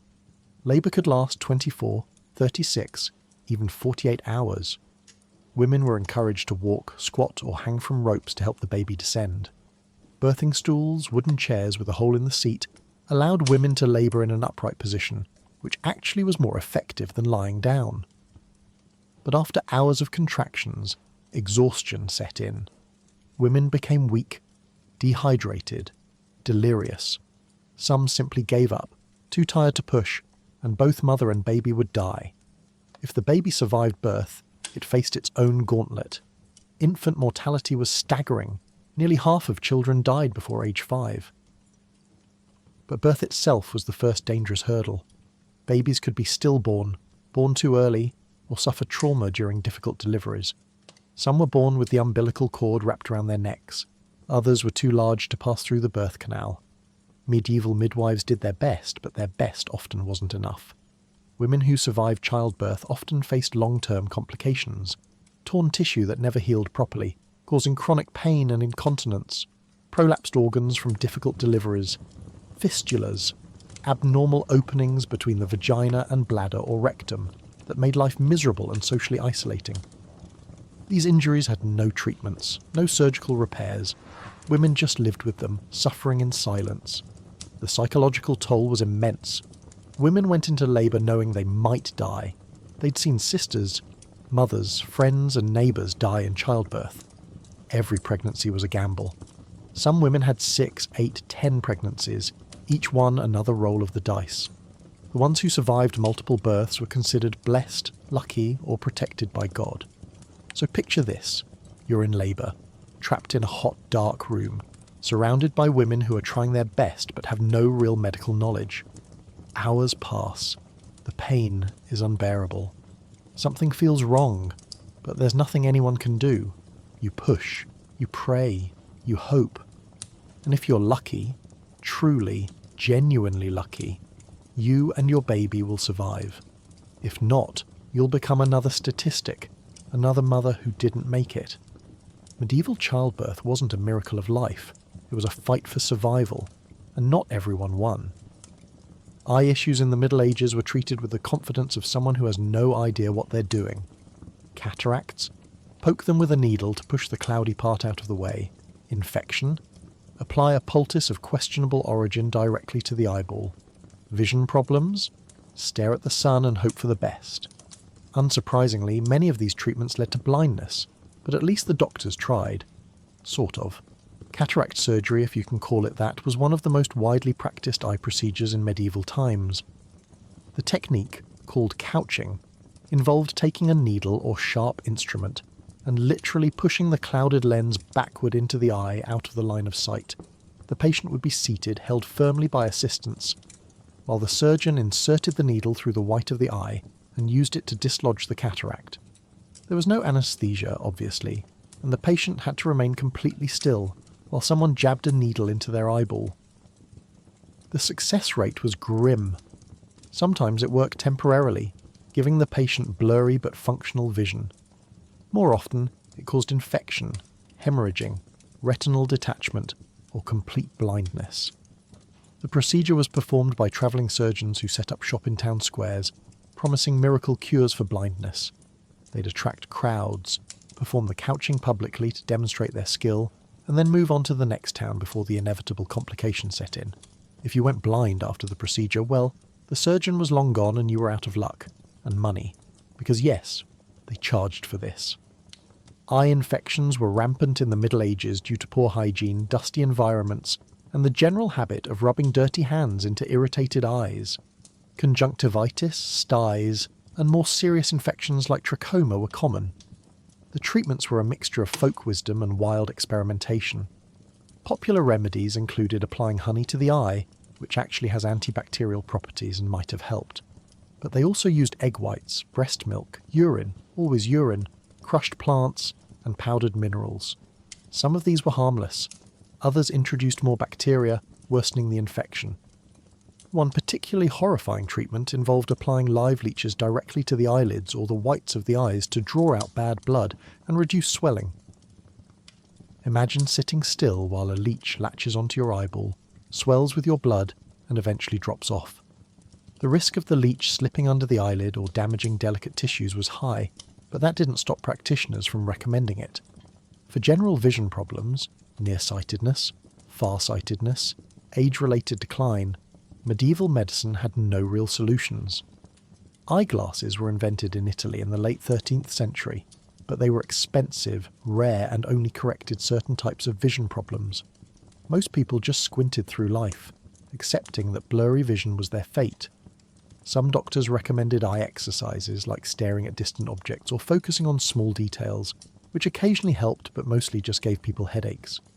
Then there were the completely nonsensical treatments. Some physicians believed that vision problems were caused by excess moisture in the eyes, so they prescribed diuretics or bloodletting to dry out the patient. Others thought the eyes needed to be strengthened through exposure, so they'd tell patients to stare directly at the sun or bright lights. This, predictably, caused permanent retinal damage. But the doctors insisted it was working, that the eyes just needed time to adjust, and patients who went blind were simply too weak-humoured to benefit from the treatment. Foreign objects in the eye, dust, splinters, insects, were a constant problem, especially for farmers and labourers. The medieval solution was to flush the eye with water, wine, or saliva, which sometimes worked, but if the object was embedded, someone would have to dig it out with a needle, fingernail, or small hook. This was done without magnification, without proper lighting, and without any real understanding of eye anatomy. Success was rare. Scarring was common, blindness was a frequent outcome. Eye injuries from accidents or violence were treated with poultices, prayers, and hope. If the eyeball was punctured or ruptured, there was nothing to be done. The eye would shrink, become infected, and eventually have to be removed, not surgically, but by letting it rot and fall out on its own, or by cutting it out with a knife in a desperate attempt to prevent the infection from spreading to the other eye or the brain. Some conditions, like glaucoma, were completely misunderstood. Patients would experience pain, vision loss, and eventually blindness, and doctors had no idea why. They'd try the usual remedies, bloodletting, purging, herbal poultices, but nothing helped. The pressure building inside the eye, the actual cause of glaucoma, was unknown and untreatable. Medieval people also believed in the evil eye, the idea that certain people could curse others just by looking at them. This wasn't strictly medical, but it influenced how eye problems were perceived. If your eyes suddenly hurt or your vision blurred, it might not be an infection or injury. It might be because someone gave you the evil eye. The cure? Amulets, prayers, and counter-curses. Totally scientific. Colour blindness, night blindness, and other vision disorders were barely recognised as medical conditions. People just adapted, often not realising their vision was different from everyone else's. Night blindness, caused by vitamin A deficiency, was common among the poor who had limited access to nutritious food. They stumbled through dark streets and houses, unable to see, while doctors told them to eat more liver or carrots, advice that was actually correct but rarely followed because liver and fresh vegetables were expensive. So there you are, suffering from blurry vision or a painful eye infection. You visit the local healer, who either stabs your eyeball with a needle, applies a leech to your eyelid, or tells you to stare at the sun. You might go blind. You probably will. But at least someone did something, which is really all you can ask for in medieval medicine. If you're experiencing what we'd now call mental illness, depression, anxiety, psychosis, medieval doctors had a diagnosis ready. Demons, or maybe an imbalance of humours, or possibly witchcraft. The treatment options were equally varied. Prayer, exorcism, bloodletting, or being locked in a monastery until you either recovered or died quietly. There was no therapy, no medication, just a lot of blame and very little help. The medieval understanding of mental illness was a confused mixture of medicine, religion, and superstition. Depending on who you asked, your depression might be caused by excess black bile, demonic possession, divine punishment for sin, or the influence of planetary alignments. The diagnosis determined the treatment, which ranged from moderately useless to actively harmful. If you were lucky, your family attributed your condition to humoral imbalance and sought medical treatment, bloodletting, purging, and herbal remedies. If you were unlucky, they decided you were possessed and called for a priest. Exorcism was a common treatment for what we'd now recognise as psychosis, schizophrenia, or severe bipolar disorder. The logic was simple. If someone was hearing voices, seeing things that weren't there, or behaving erratically, clearly they had a demon inside them. Priests would perform elaborate rituals involving holy water, prayers, crosses, and sometimes physical restraint or beating. The patient would be commanded to reveal the demon's name, forced to drink blessed water, or subjected to fasting and sleep deprivation until the demon left.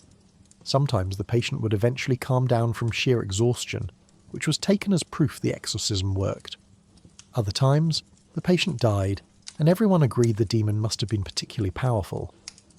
For less severe cases, melancholy, what we'd call depression, the prescribed treatment was often isolation and prayer. Monasteries and convents served as de facto mental health facilities, housing people whose families couldn't care for them or who were deemed a danger to themselves or others. Conditions varied wildly. Some monasteries provided quiet, structured environments where patients could rest, pray, and potentially recover. Others were essentially prisons where the mentally ill were chained, neglected, and forgotten. There was no standardised care, no oversight, just the hope that prayer and separation from worldly concerns might restore balance to the mind. Anxiety and what we'd now call panic disorders were often dismissed as weakness of character or lack of faith. Patients were told to pray harder, fast more, or make pilgrimages to holy sites to demonstrate their devotion and hopefully earn divine relief. If that didn't work, physicians might recommend bloodletting to remove excess blood that was supposedly causing agitation, or herbal sedatives like valerian root or poppy extracts. Some of these herbs actually had calming effects, but dosing was inconsistent and overdoses were common. Severe behavioural disturbances, violent outbursts, self-harm, catatonia, were met with restraint, sometimes literal. Patients were tied to beds, chained to walls, or locked in cells for their own safety and the safety of others. There was no understanding of the underlying conditions, no attempt at behavioural therapy or compassionate care. The goal was containment, not cure. If the patient eventually calmed down, they might be released. If they didn't, they stayed restrained indefinitely. Some medieval texts showed surprising compassion, acknowledging that mental illness was a form of suffering that deserved care rather than punishment. These were the exception. More commonly, mentally ill individuals were stigmatized, feared, and blamed for their own conditions. Families hid mentally ill relatives out of shame. Communities ostracized them. In extreme cases, people exhibiting signs of mental illness were accused of witchcraft, especially if their symptoms included strange speech, convulsions, or claims of visions. The penalty for witchcraft was death, often by burning, which meant a misdiagnosed seizure disorder or psychotic episode could be a death sentence. Suicide, which often results from untreated depression or other mental illnesses, was considered a mortal sin. People who took their own lives were denied Christian burial, and were sometimes buried at crossroads with stakes through their hearts to prevent their spirits from wandering. Their families faced social stigma and financial penalties. This meant that mental illness was often hidden, untreated, and suffered in silence, with no way out and no hope of help. Interestingly, some medieval physicians did recognise that mental illness could have physical causes. They noted that head injuries, fevers, and certain diseases could lead to changes in behaviour or cognition. But without the ability to examine the brain or understand neurochemistry, these observations didn't lead to effective treatments. They'd still bleed you, purge you, or drill a hole in your skull hoping that somehow it would help. Women were particularly vulnerable to being labelled as mentally ill or possessed. Assertive women, women who refused marriage, women who claimed to have religious visions, all could be dismissed as hysterical, possessed, or mad. The term hysteria comes from the Greek word for uterus, and medieval doctors genuinely believed that women's mental health problems originated in their reproductive organs. Treatments included marriage, to calm the wandering womb, forced pregnancy, or herbal remedies targeting the uterus. None of this helped, obviously, because mental illness doesn't originate in reproductive organs, but that didn't stop centuries of doctors from insisting it did. There were no psychiatric hospitals, no trained therapists, no support groups. If you developed a mental illness in medieval times, your options were suffer silently, seek religious intervention, undergo dangerous medical procedures, or be locked away. Recovery was rare, understanding was non-existent, and compassion was in short supply. So picture this. You're struggling with what we'd now easily recognise as clinical depression. You can't get out of bed.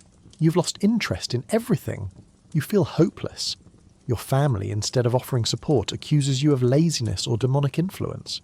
You're taken to a priest who declares you need spiritual cleansing, or to a doctor who bleeds you until you're too weak to protest, or to a monastery where you're locked in a cell with nothing but a Bible and your spiralling thoughts. There's no medication, no therapy, no hope of real treatment, just blame, isolation, and the crushing weight of a world that doesn't understand what's happening to you. In medieval times, there was a clear hierarchy. Physicians were educated, scholarly men who read books, diagnosed from a distance, and rarely touched patients. Surgeons, on the other hand, were basically butchers who happened to work on humans. They did the dirty work, amputations, wound stitching, boil lancing, and were considered lower class.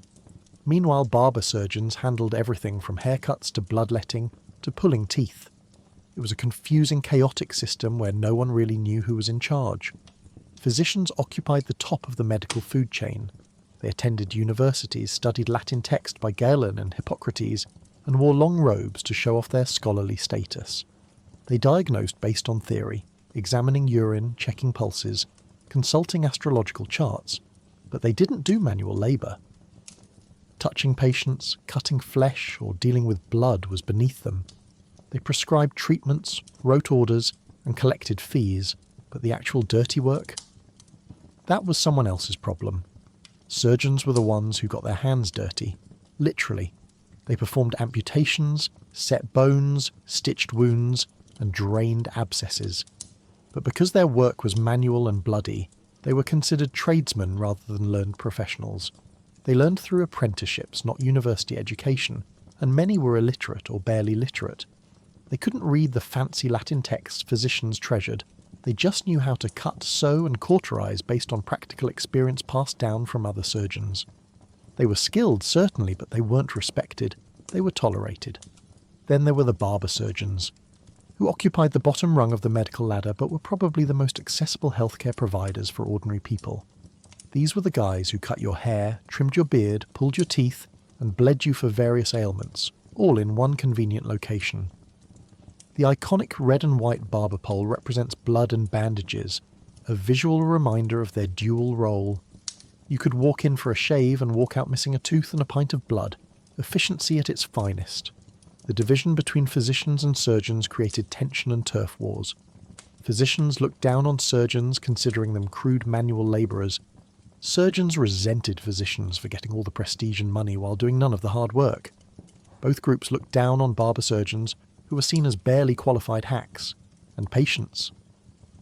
They were stuck in the middle, trying to figure out who to trust with their lives when the educated physicians wouldn't touch them, and the surgeons might accidentally kill them through sheer incompetence or infection. Guilds and professional organisations tried to regulate this chaos with mixed success. Physicians formed exclusive colleges and guilds that required university degrees and formal examinations. Surgeons had their own guilds, with strict apprenticeship requirements and practical tests. Barber surgeons, caught in between, formed separate guilds or merged with surgeons depending on the region. In some cities, barber surgeons were forbidden from performing certain procedures, like amputations, which were reserved for real surgeons.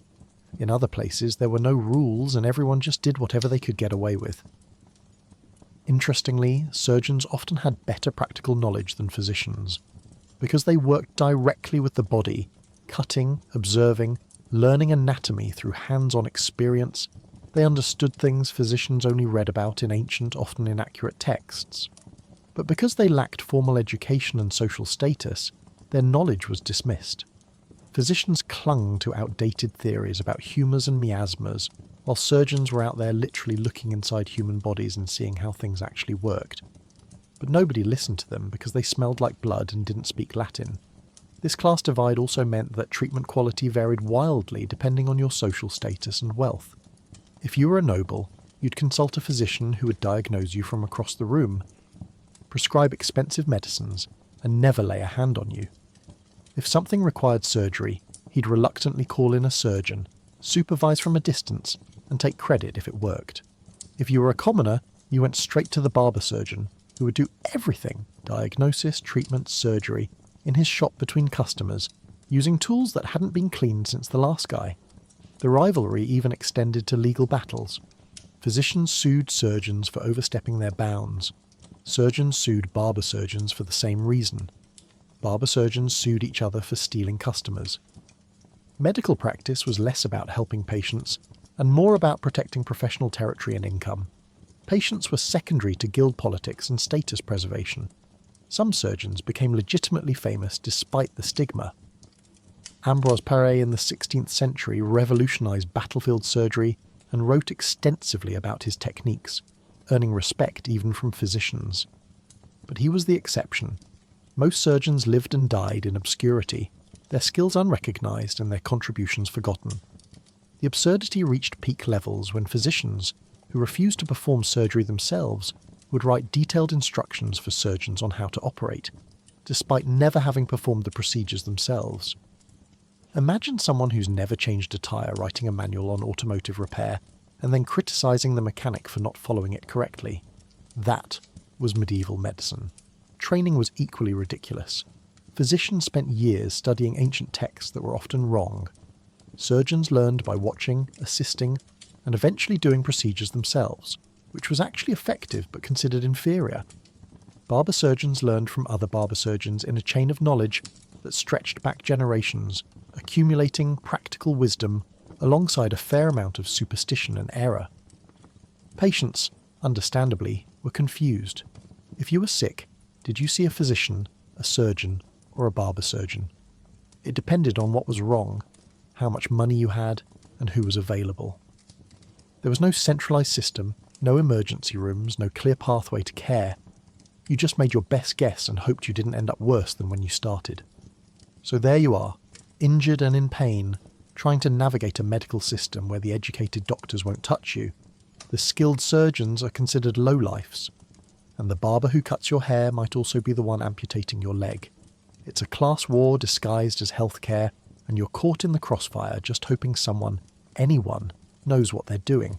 If your limb got infected, crushed, or otherwise ruined, the solution was amputation, and medieval amputations were less surgical precision, and more, saw it off as fast as possible before the patient dies of shock. There was no anaesthesia, just alcohol if you were lucky, and something to bite down on. The sore was dull, the tourniquet was tight. And the survival rate? Let's just say a lot of people didn't make it. But if you did, congratulations.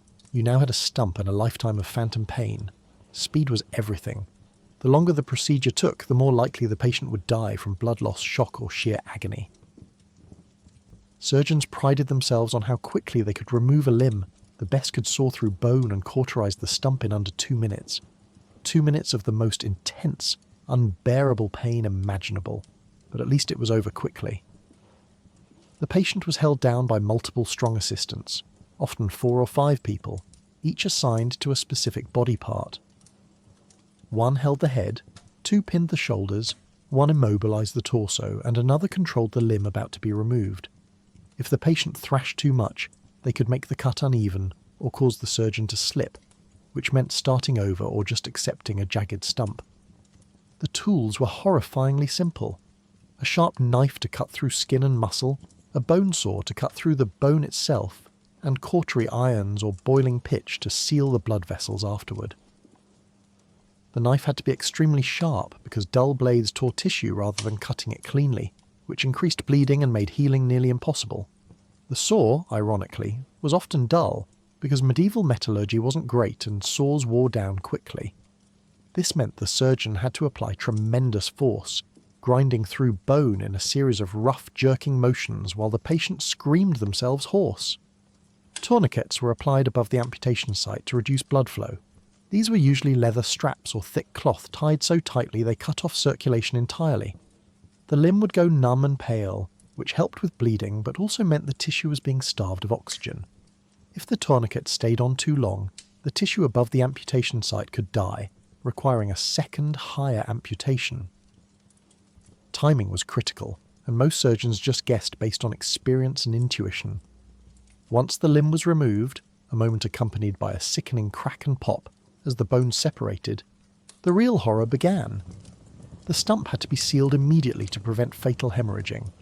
The most common method was cauterization, pressing red-hot irons directly onto the exposed flesh and bone to burn the blood vessels shut. The smell was indescribable. Charred meat, burned hair, and the sweet, nauseating scent of cooked human flesh. The pain was beyond description. Many patients who had remained conscious through the sawing finally passed out during cauterization, their bodies shutting down as a mercy. Some surgeons used boiling pitch or oil instead of hot irons. The molten substance would be poured directly onto the stump, sealing the wound through chemical burning rather than heat. This was marginally less brutal, but still agonizing and prone to causing severe burns beyond the amputation site. Later, some surgeons began ligating blood vessels, tying them off with silk or catgut thread, which was more effective and less torturous. But this technique wasn't widespread in medieval times and required more time and skill than most battlefield surgeons possessed. Survival depended largely on luck. If the patient didn't die from shock during the procedure, they still faced massive risks. Infection was almost guaranteed. The stump, freshly burned and traumatized, was a perfect breeding ground for bacteria. It would be wrapped in whatever cloth was available, often not clean, and the patient would be sent home or to a recovery area to either heal or die. Fever would set in within days. The stump would swell, turn red, ooze pus, and smell like death.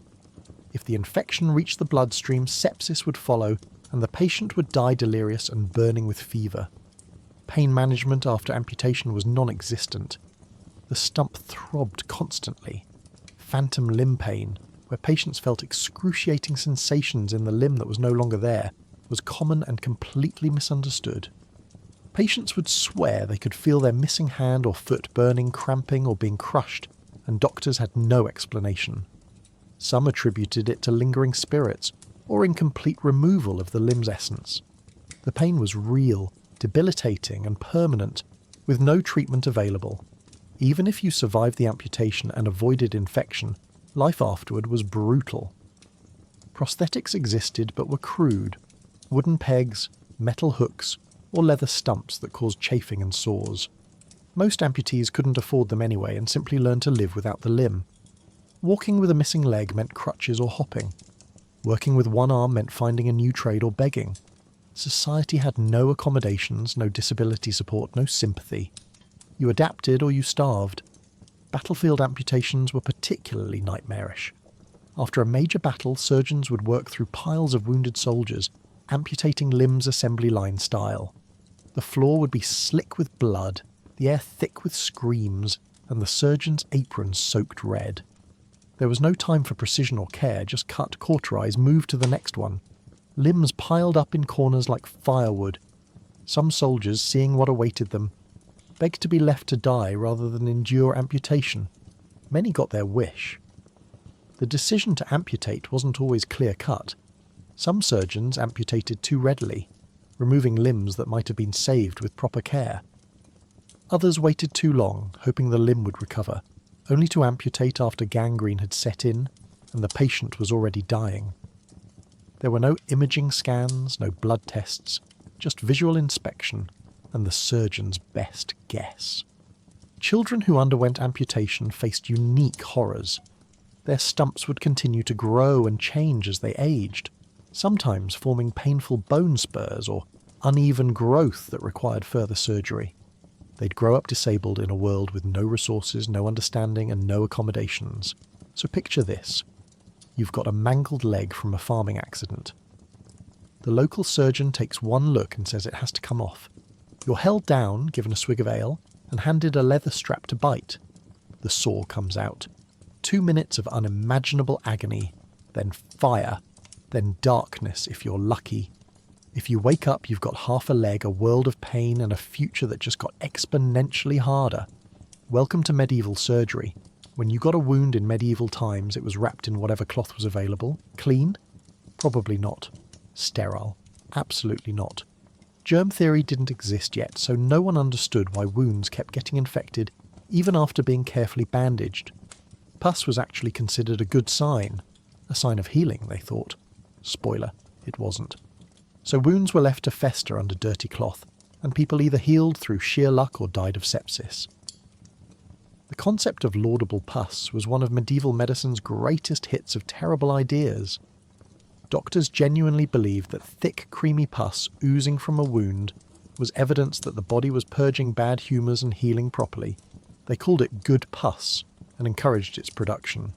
Thin, watery discharge was considered bad because it meant the body wasn't working hard enough to expel the corruption.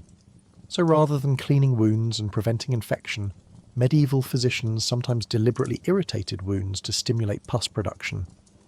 They'd pack wounds with foreign materials, cloth, feathers, even dried dung, to promote healthy suppuration. This predictably made everything worse. Bandages were whatever fabric was handy. Old shirts, torn bed linens, rags that had been used for cleaning, anything worked. The concept of sterilisation didn't exist. Boiling bandages to kill bacteria, unheard of. Washing them with soap, maybe if soap was available and someone remembered. Most bandages were reused multiple times, washed occasionally in cold water, and stored in baskets or bags where they'd pick up more dirt, dust, and bacteria between uses. Surgeons and healers would grab a bandage from their collection, wrap it around a fresh wound, and genuinely wonder why it kept getting infected. Wound dressings came in various medieval flavours of questionable. Some practitioners used honey, which actually has antimicrobial properties and could help prevent infection. Others used wine or vinegar, which also had some antiseptic qualities due to their acidity. But just as often, wounds were dressed with animal fat, herbal poultices, bread mould, which occasionally worked if it was the right kind of mould, though no one knew why, spider webs, believed to stop bleeding, or crushed plants of dubious medicinal value. The wound would be slathered with whatever mixture the healer preferred, wrapped in cloth, and left for days or weeks without changing. Changing bandages wasn't done frequently because people believed air was dangerous for wounds. The theory was that bad air or miasma could enter the wound and cause illness, so wounds were kept covered at all times. Bandages would stay on for days, becoming soaked with blood, pus and fluid, creating a warm, moist environment perfect for bacterial growth. When the bandage was finally removed, it would often stick to the wound, ripping off scabs and newly formed tissue. The solution?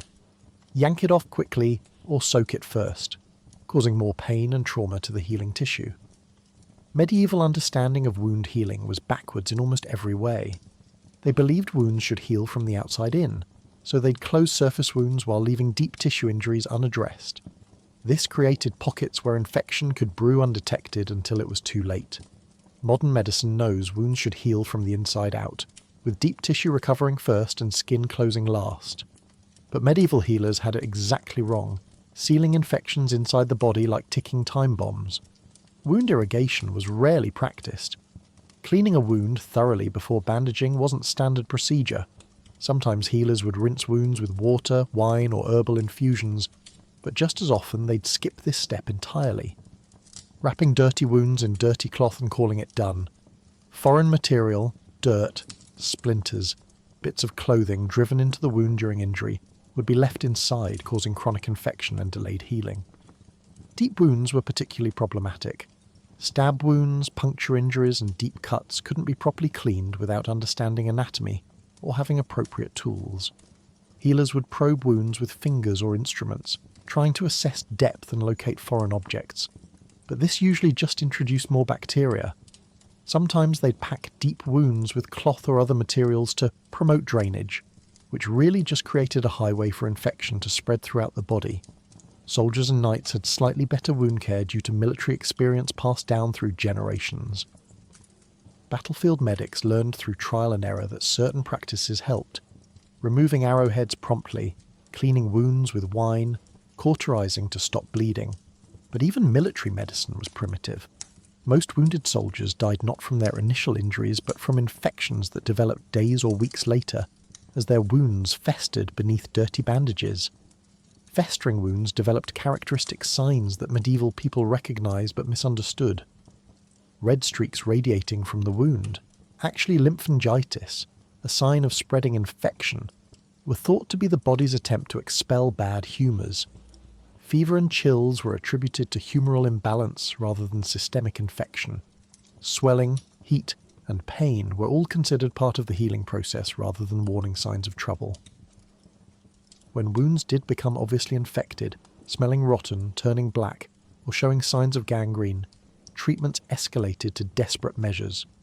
More poultices, more cauterization, amputation if the infection was in a limb, or just prayer if it wasn't. Many patients developed sepsis, their infection spreading to the bloodstream and causing organ failure. Without antibiotics, sepsis was usually fatal. The patient would become delirious, their fever would spike, and they'd die within days, their body overwhelmed by bacteria that medieval medicine couldn't see, understand, or fight.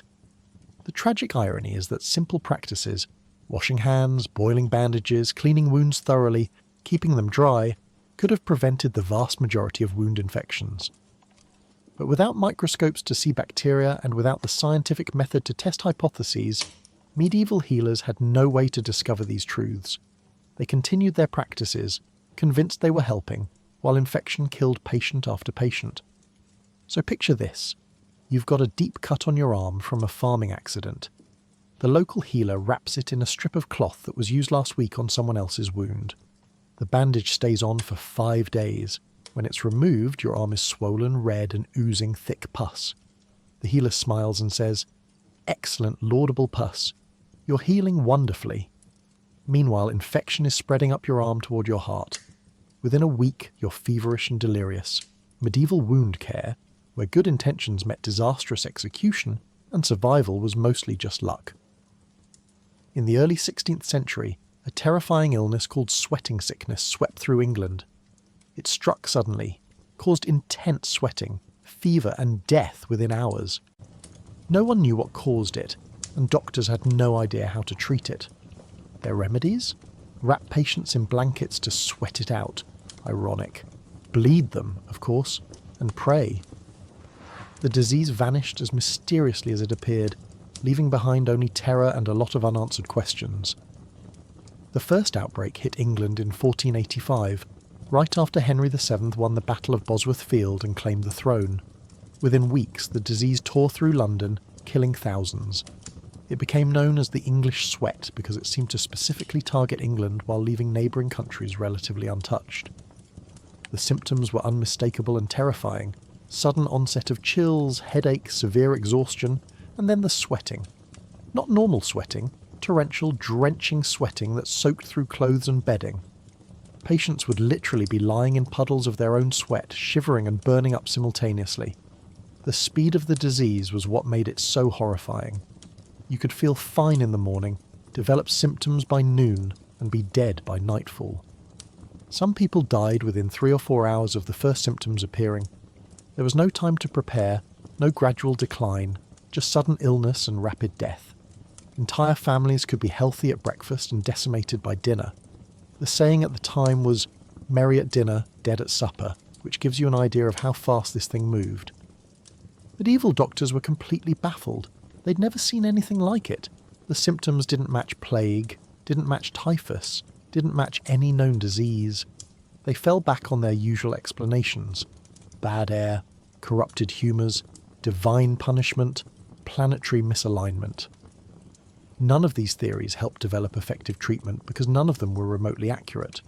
The disease was probably viral, possibly a hantavirus, or some other pathogen that has since either died out or evolved into something unrecognisable.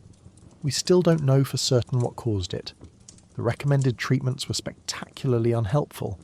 Doctors told patients to stay in bed, wrapped in multiple layers of blankets and furs to sweat out the poison. This was based on the humoral theory that illness could be purged through sweating. The problem? Patients were already sweating uncontrollably and becoming dangerously dehydrated. Adding more blankets just accelerated dehydration and probably increased the death rate. Some patients literally cooked themselves to death trying to follow medical advice. Bloodletting was, of course, prescribed, because when someone is dying from a mysterious illness, the logical medieval response is to drain their blood. This weakened already fragile patients, making survival even less likely. Some physicians also recommended purging, inducing vomiting and diarrhea, which further dehydrated patients who were already losing massive amounts of fluid through sweat. The treatments were essentially speeding up the dying process. The disease had strange social patterns that added to the mystery. It seemed to preferentially kill the wealthy and middle class while sparing the poor. Nobles, merchants, and educated city dwellers died in droves, while peasants working in fields seemed relatively protected. This was the opposite of most diseases, which typically hit the poor hardest due to malnutrition and poor living conditions. Theories for this pattern range from divine favour for the humble to the idea that physical labour somehow protected against the illness. The real reason might have been that the wealthy followed medical advice, staying indoors, piling on blankets, avoiding fresh air, while the poor ignored doctors and kept working outside in the open air, which accidentally improved their survival chances. The sweating sickness came in waves. After the initial 1485 outbreak, it returned in 1508, 1517, 1528, and finally 1551. Each outbreak killed thousands, sometimes tens of thousands. The 1528 epidemic was particularly devastating, spreading beyond England to the European continent and killing people in Germany, Scandinavia, and even Russia. Then, after 1551, it simply disappeared. No more outbreaks. No grand finale. It just vanished from history, leaving behind traumatized survivors and medical texts describing a disease that would never be seen again.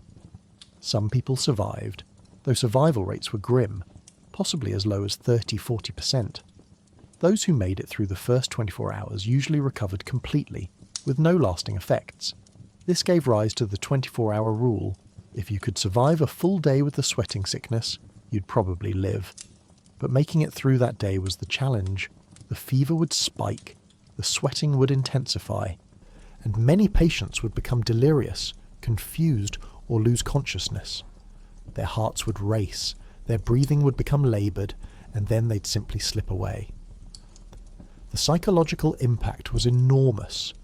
People lived in constant fear, knowing that anyone could be struck down at any moment. Social life ground to a halt during outbreaks. Markets closed, courts adjourned, and universities shut down. People stopped visiting each other, stopped travelling, stopped gathering in groups. London became a ghost town multiple times as anyone who could afford to fled to the countryside, though even that didn't guarantee safety. Religious explanations flourished. Preachers declared the sweating sickness was God's punishment for sin, for heresy, for England breaking with Rome. Others said it was the devil's work, testing the faithful. Church attendance surged during outbreaks as people desperately prayed for protection, or for the souls of dying loved ones. Some wore amulets, charms, or blessed objects, hoping for divine intervention since medical intervention clearly wasn't working. The mystery of sweating sickness haunted physicians for generations. They wrote detailed accounts, trying to understand the pattern, the symptoms, the progression. But without knowledge of virology, epidemiology, or even basic hygiene, they had no framework for understanding what they were observing. They collected data, noted patterns, and came to completely wrong conclusions because their fundamental understanding of disease was flawed. Modern researchers have studied historical accounts, trying to identify what sweating sickness actually was. Theories include hantavirus transmitted by rodents, an influenza strain, a form of relapsing fever, or something entirely extinct. We'll probably never know for certain because the disease is gone and we have no tissue samples, no blood work, no DNA to analyse. So there you are, living in Tudor England, going about your day, and suddenly you feel chilled. Within an hour you're drenched in sweat. Your heart is pounding, and you can barely stay conscious. Your family wraps you in blankets following the doctor's orders, which only makes things worse. You're boiled, bled, and prayed over.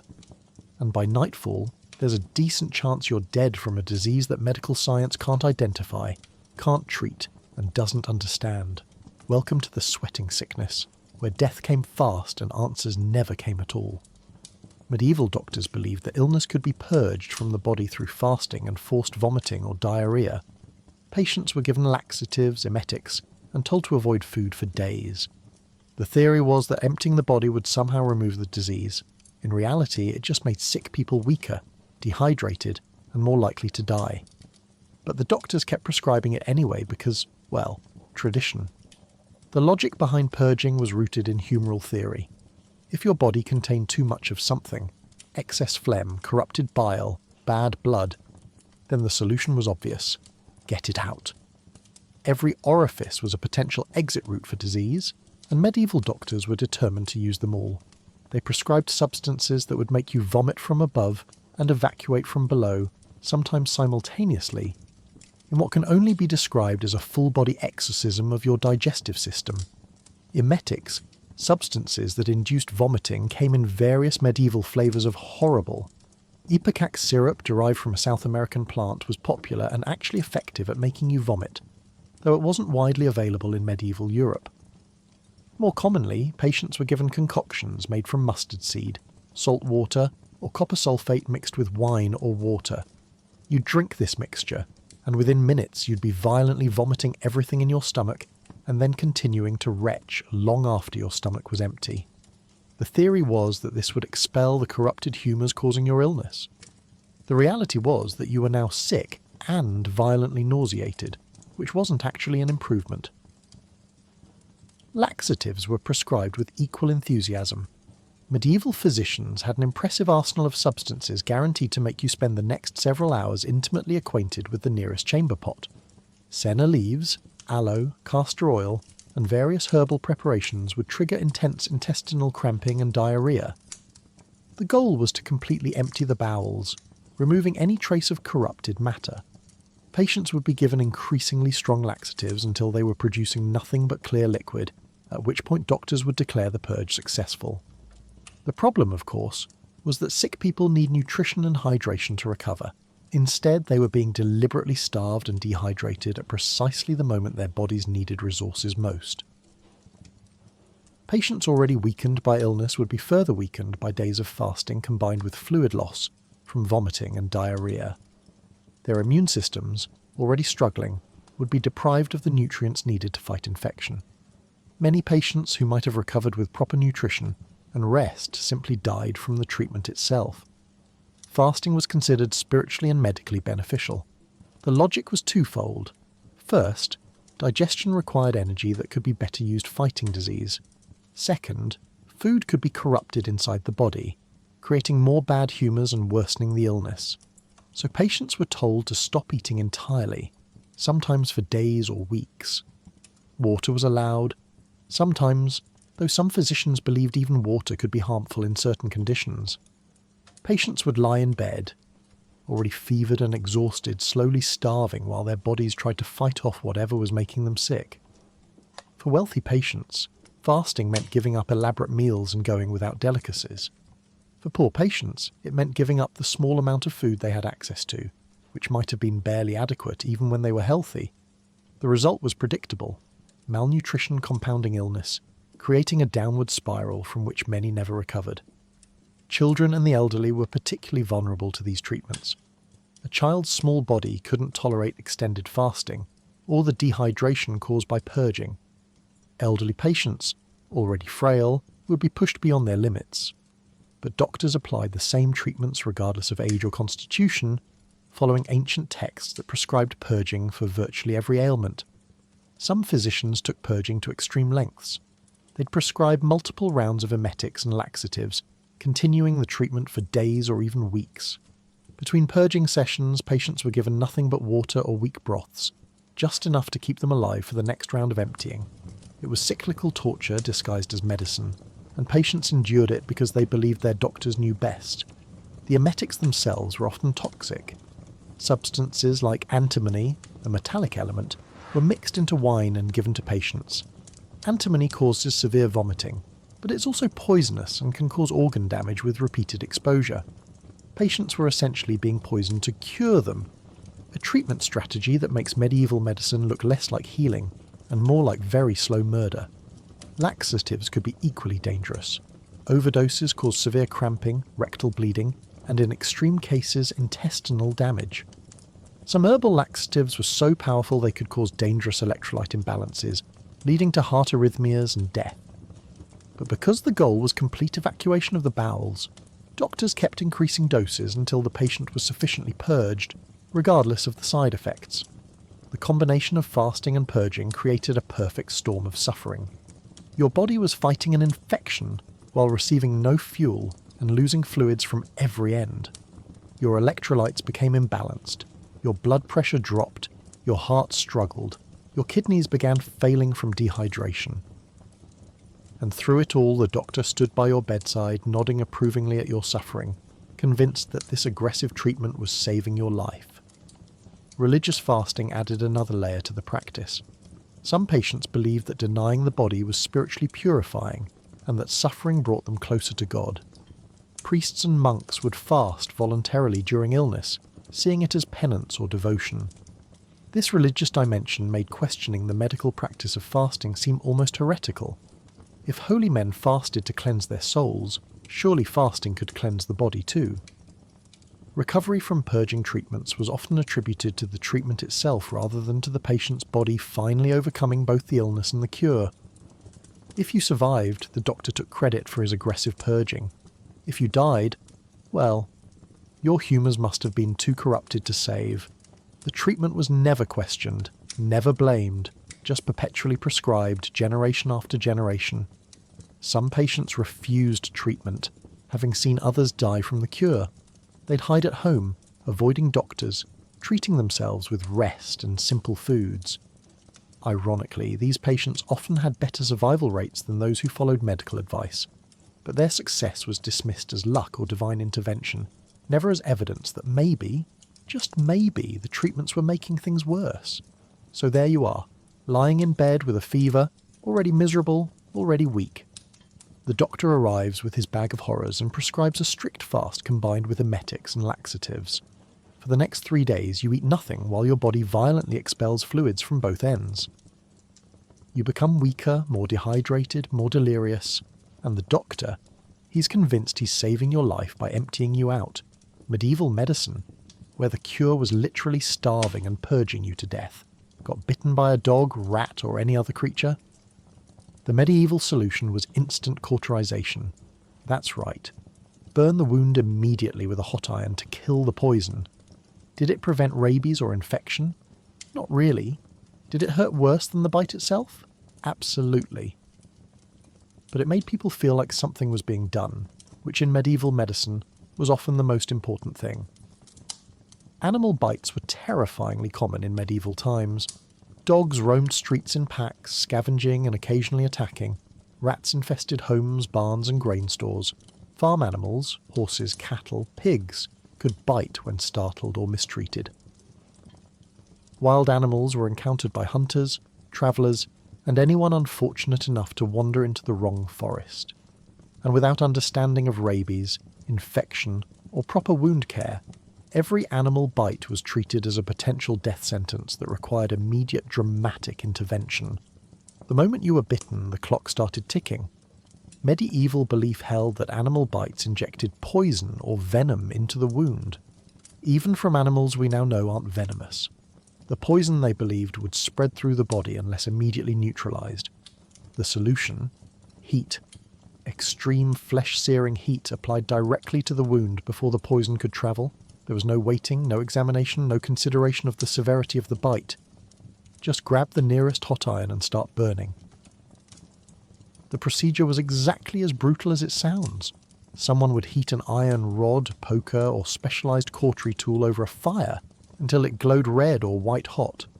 Then, often within minutes of the bite occurring, they'd press it directly into the wound.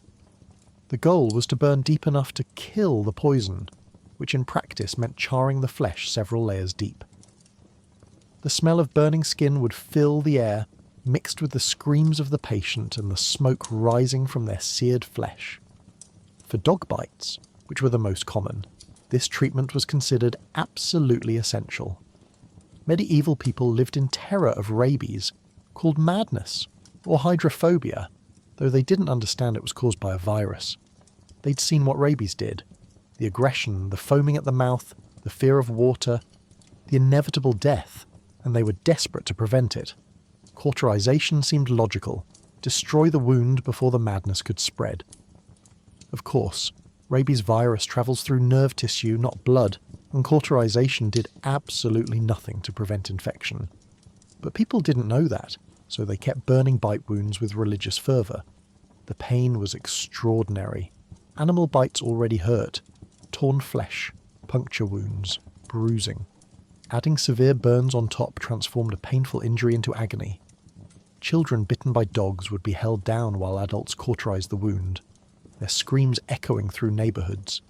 Adults bit by farm animals would grit their teeth or pass out from the pain, but everyone endured it because the alternative, potential rabies, was considered worse than any amount of burning.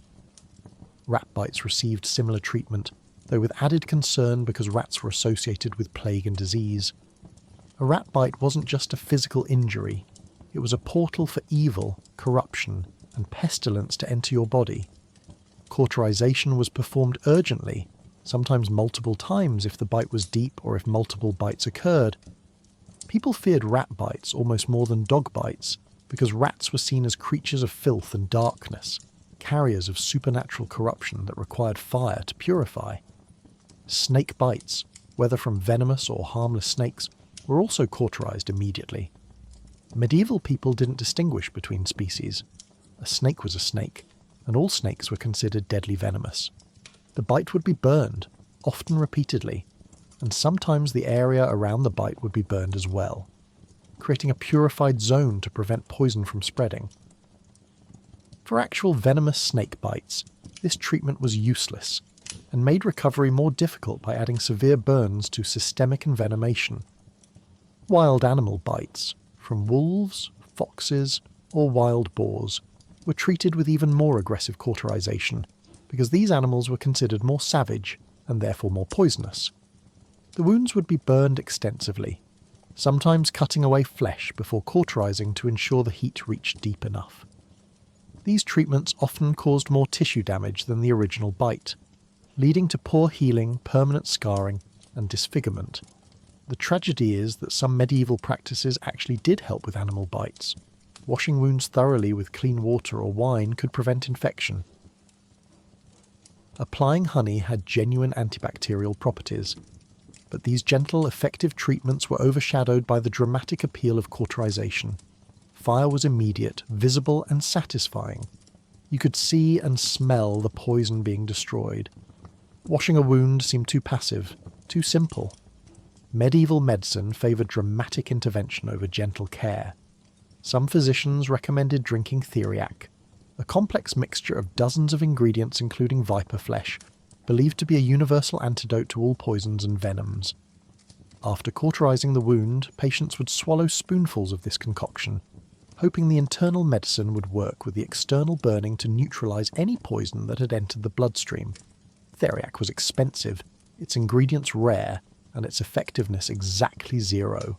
But it sold well because people desperately wanted to believe something could save them after a bite. Infection from animal bites remained a serious risk despite cauterization, or rather, because of it. The burned, damaged tissue was prone to bacterial infection, especially since the cauterization was performed without any sterile technique. The iron used might have been rusty, dirty, or contaminated from previous use. The wound, already compromised by bite trauma, was now also severely burned, creating an ideal environment for bacteria to thrive. Many people survived the bite and the cauterization only to die from infection days or weeks later. For people who did develop rabies after a dog bite, there was no treatment, no hope, just a horrific death. The cauterization, performed in good faith and with genuine belief in its effectiveness, had accomplished nothing except adding trauma to their final days. They die foaming at the mouth, terrified of water, violent and delirious, while their families watched helplessly and wondered if they should have cauterized deeper, burned longer, or sought out a more powerful healer. The psychological impact of immediate cauterization was significant. People, especially children, became terrified of animals and terrified of treatment. Getting bitten meant immediate, excruciating pain from the burn. Some people avoided reporting bites, hoping the wound would heal on its own, which sometimes worked, but other times led to untreated infections or undiagnosed rabies. The fear of the cure became almost as powerful as the fear of the bite. So picture this. You're walking home when a stray dog lunges and bites your arm. The wound is bleeding, throbbing, and painful. Before you can even catch your breath, someone is heating an iron rod in the nearest fire. You know what's coming. The glowing metal approaches your torn flesh, and then searing, unbearable agony as your wound is burned deep. You scream. The smell is nauseating, and afterward you're told this saved your life from poison that probably wasn't there. Welcome to medieval animal bite treatment, where the cure was worse than the bite, and rabies killed you anyway. Believe it or not, medieval surgeons occasionally attempted skin grafts, especially for severe burns or injuries. They'd cut a piece of skin from another part of the body, or sometimes a donor, and try to attach it to the wound. Without understanding infection or rejection, these procedures almost always failed. But the fact that they even tried shows a spark of surgical ambition, even if the execution was horrifying and the patient usually died anyway. The concept of skin grafting actually dates back to ancient India, where physicians documented techniques for reconstructing noses that had been amputated as punishment. These techniques slowly made their way to medieval Europe through Arabic medical texts, where a handful of ambitious surgeons decided to experiment with moving skin from one place to another. It was revolutionary thinking in a time when most medicine was about balancing humours and hoping for the best. Unfortunately, revolutionary thinking doesn't help much when you don't understand infection, blood supply or tissue rejection. The most common scenario for attempted skin grafts was severe facial injuries, particularly noses lost to violence, disease or syphilis. Medieval surgeons, working primarily in Italy, would attempt to reconstruct noses using skin flaps from the patient's arm or forehead.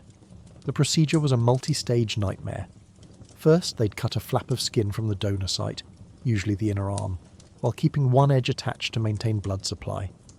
Then they'd essentially attach the patient's arm to their face by stitching the skin flap to the nose area, forcing the patient to hold their arm against their face for weeks, while the graft hopefully took. Imagine that. Your arm literally stitched to your face for weeks. You couldn't move it. You couldn't lower it. You had to sleep sitting up or in bizarre positions. The discomfort was immense, the risk of infection astronomical, and the social embarrassment of walking around looking like you were permanently giving yourself a very awkward hug must have been crushing. After several weeks, if infection hadn't set in and the patient hadn't died, the surgeon would cut the skin flap free from the arm, shape it into something resembling a nose, and hope it survived. The Italian method, developed by the Branca family of Sicily in the 15th century, became somewhat famous despite its terrible success rate. Gasperi Tagliacozzi later refined the technique in the 16th century and even published a book about it. But refinement is relative. It was still butchery, still unbearably painful, and still more likely to kill you than fix you.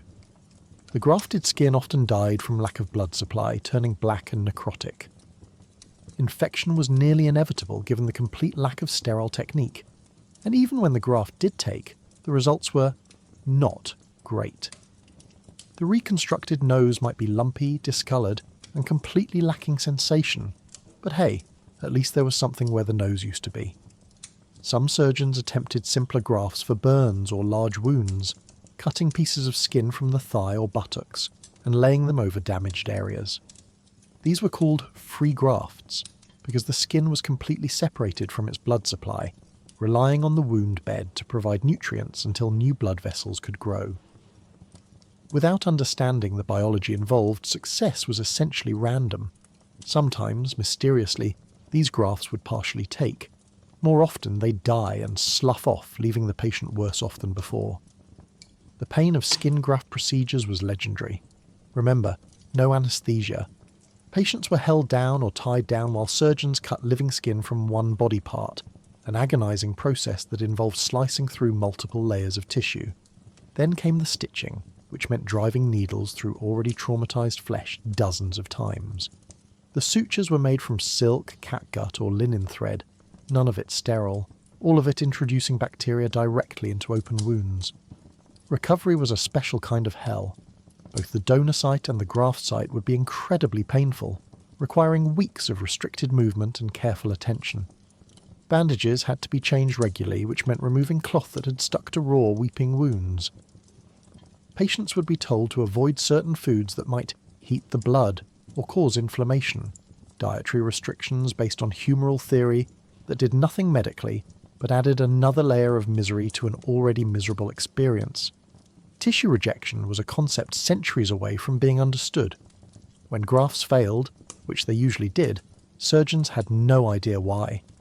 They'd blame the patient's weak constitution, poor humours, insufficient faith, or bad luck. They never suspected that the body was actively attacking the foreign tissue, seeing it as an invader to be destroyed. In cases where donors other than the patient themselves were used, rare but documented rejection was even more aggressive, though surgeons had no framework to understand what they were witnessing.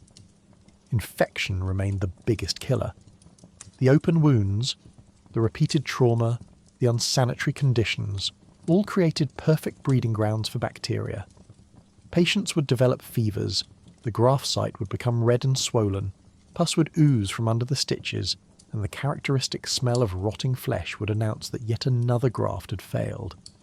At this point, surgeons would either attempt to clean the wound and start over, or admit defeat and let the patient die from sepsis. Despite the abysmal success rates, some surgeons continued attempting skin grafts, because when they did work, rare but occasionally documented, the results seemed miraculous. A patient who'd lost their nose to syphilis could walk around with something resembling a nose again. A severe burn victim might regain some cosmetic normalcy. These rare successes, probably due to luck, exceptional healing ability, or divine intervention depending on your perspective, were enough to keep surgeons experimenting. The social implications were significant. People who'd lost noses or suffered severe facial disfigurement were often shunned, considered cursed or morally tainted, especially if the injury came from syphilis. A successful graft, even if imperfect, could mean the difference between social acceptance and permanent outcast status. This desperate need for facial reconstruction drove patients to undergo these dangerous procedures despite the risks. Documentation of these procedures exists in medieval medical texts, complete with illustrations showing patients with their arms stitched to their faces or diagrams of how to cut skin flaps. Modern surgeons looking at these texts are simultaneously impressed by the ambition and horrified by the execution. The medieval surgeons understood conceptually that skin could be moved from one place to another, but they lacked every tool necessary to make it work reliably. Antibiotics, understanding of blood supply, sterile technique, pain management, and knowledge of immunology. So picture this: you've lost your nose to disease, and a surgeon offers to rebuild it. The catch? He's going to cut skin from your arm, stitch your arm to your face, and force you to live like that for a month. No painkillers, high chance of infection, even higher chance of failure. But there's a small possibility you might end up with something resembling a nose. Do you take the chance? Many did, desperate enough to risk horrific suffering for a shot at normalcy. Medieval skin grafting, where surgical innovation met medieval limitations, and patients paid the price in agony. Here's the thing about medieval medicine. Death was always on the table, not as a failure but as an expected outcome. Doctors did their best with the knowledge they had, which was almost none. Patients understood that seeking treatment was a gamble. Sometimes you got better, often you got worse, and frequently you just died. But people kept trying, kept hoping, and kept showing up to the barber surgeon with their infected tooth, broken leg, or mysterious rash, because what else could they do? Medieval people lived with death in a way modern society doesn't.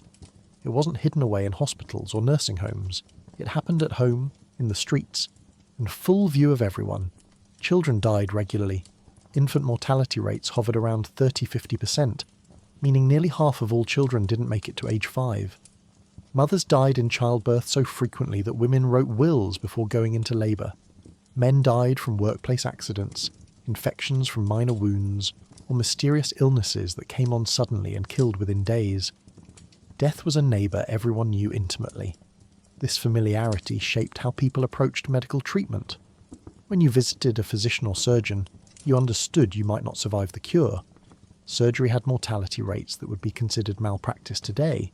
Amputations killed maybe 50% of patients. Abdominal surgeries killed almost everyone, and even minor procedures carried serious risks. But people went anyway because the alternative was certain death from whatever was ailing them. At least treatment offered a chance, however small. Doctors were upfront about this reality, more or less. They'd examine a patient and sometimes declare the case hopeless, refusing treatment entirely to protect their reputation. If you were told your condition was untreatable, that was actually valuable information. You could go home, get your affairs in order, make peace with family and prepare for death. No false hope, no expensive treatments that wouldn't help. Just an honest assessment that you were going to die soon. In a strange way, this was more honest than offering futile treatments just to collect fees, though plenty of unscrupulous healers did exactly that. Medical texts from the period include entire sections on recognizing when patients were beyond help. Physicians learned to identify death signs, certain symptoms that indicated recovery was impossible. If a patient's extremities turned cold and blue, if they couldn't keep down any food or water, if they became delirious and unresponsive, doctors knew death was imminent.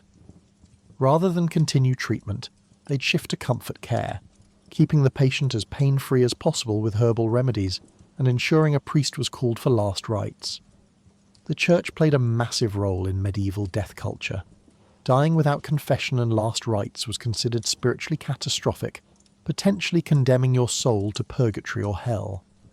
So when treatment failed and death approached, the focus shifted from physical healing to spiritual preparation. Priests were called immediately. The patient would confess sins, receive communion one final time, and be anointed with holy oil. For medieval people, saving the soul was more important than saving the body, so even if medicine failed, at least spiritual medicine could succeed. Families prepared for death constantly. Wills were common even among relatively poor people, because property, tools, and even small possessions needed to be distributed. Children were taught from young ages to accept death as part of life. They witnessed deaths of siblings, parents, grandparents, and neighbours regularly. Grief was real and profound, but it coexisted with acceptance. People mourned deeply, but didn't pretend death was unexpected or unnatural. This acceptance created a strange kind of courage.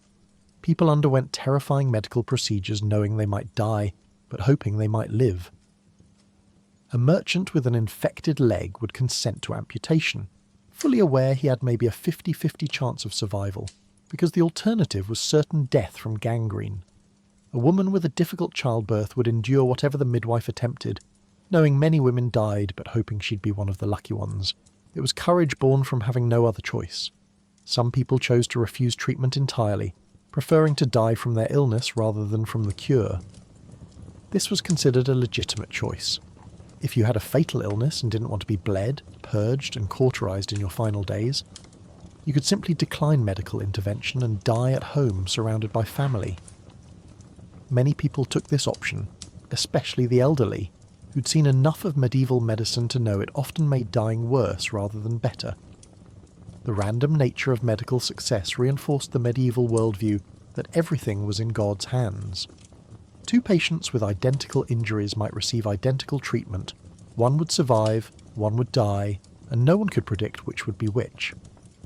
This randomness was attributed to divine will, personal virtue, or the mysterious workings of fate. Modern medicine understands that factors like overall health, age, genetics, and infection all played roles, but medieval people had no framework for understanding these variables. Success and failure seemed arbitrary, which reinforced faith and fatalism in equal measure. Doctors themselves lived with this uncertainty. They genuinely wanted to help but had no reliable tools for doing so. Every patient was an experiment, every treatment a guess based on ancient theories that were mostly wrong. When patients died, good doctors felt guilt and frustration. Charlatan doctors just moved to the next town and found new patients. But even the best, most ethical physicians had to accept that most of their patients would die eventually, and many would die from conditions they couldn't treat, or, worse, from the treatments themselves. Medieval medical licensing and guild systems tried to maintain some standards, but quality varied wildly. A university-trained physician in a major city had access to the best knowledge of the era, which was still largely useless but at least systematic. A village healer might be working from folk tradition, superstition, and guesswork. Patients had no way to verify credentials or compare outcomes. You trusted whoever was available and hoped for the best. The economics of medieval medicine also reflected this acceptance of death. Medical care was expensive, but funerals were too. Families had to budget for both possibilities. Sometimes they'd choose cheaper treatments to save money for a proper burial if things went wrong. The church's burial fees, the wake, the mourning clothes, all this cost money that might be better spent on treatment, or might be saved because treatment probably wouldn't work anyway. These were grim calculations that families made routinely. So picture this. You're sick, really sick. And you know the treatments available are brutal, painful, and might kill you. But you also know doing nothing will definitely kill you. So you show up at the barber surgeon's shop. You consent to whatever horror he suggests, and you hope, desperately hope, that you'll be one of the lucky ones who survives. You prepare for death while fighting for life. You write your will while scheduling surgery. You pray for healing while also praying for a good death. This was medieval medicine. A gamble where death was always the house advantage, but people played anyway because the alternative was not playing at all. So tonight, as you drift off to sleep in your clean bed with access to antibiotics, painkillers, and actual medical science, maybe take a moment to appreciate just how far we've come. Because medieval medicine wasn't just primitive. It was a daily negotiation with suffering, a constant dance with death, and a testament to human stubbornness in the face of absolutely terrible options.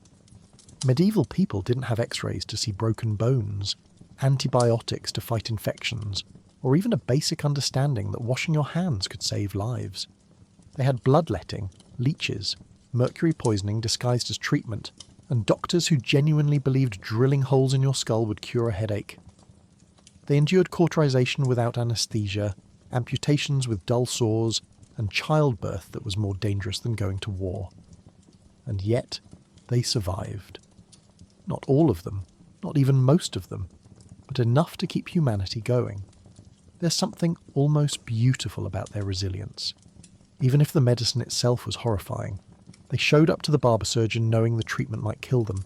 They drank foul-tasting potions, submitted to being bled until they fainted, and allowed their bodies to be burned, cut, and purged, all on the slim hope that maybe, just maybe, they'd feel better afterward. They faced every plague, every pestilence, every mysterious illness with the only tools they had: hope, prayer, and treatments that were usually worse than the disease. So yes, medieval remedies were brutal, often deadly, and based on theories that were laughably wrong. But the people who endured them weren't stupid or backwards. They were desperate, brave, and doing the best they could with the knowledge available to them.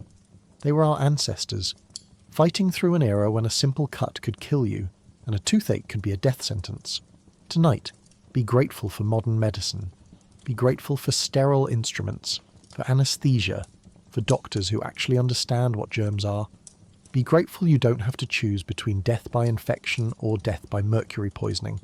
Be grateful that if you break a bone, it'll be set properly instead of healing at a weird angle that gives you a permanent limp.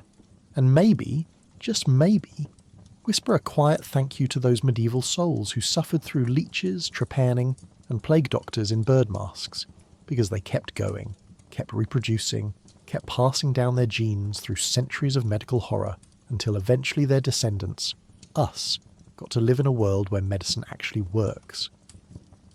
Sleep well tonight, knowing that your biggest medical worry is probably whether you remembered to refill your prescription, not whether the barber surgeon's saw is sharp enough to get through your femur in under 2 minutes. Because history was brutal, painful, and frequently fatal. But we made it through, and that's worth sleeping soundly over. Good night.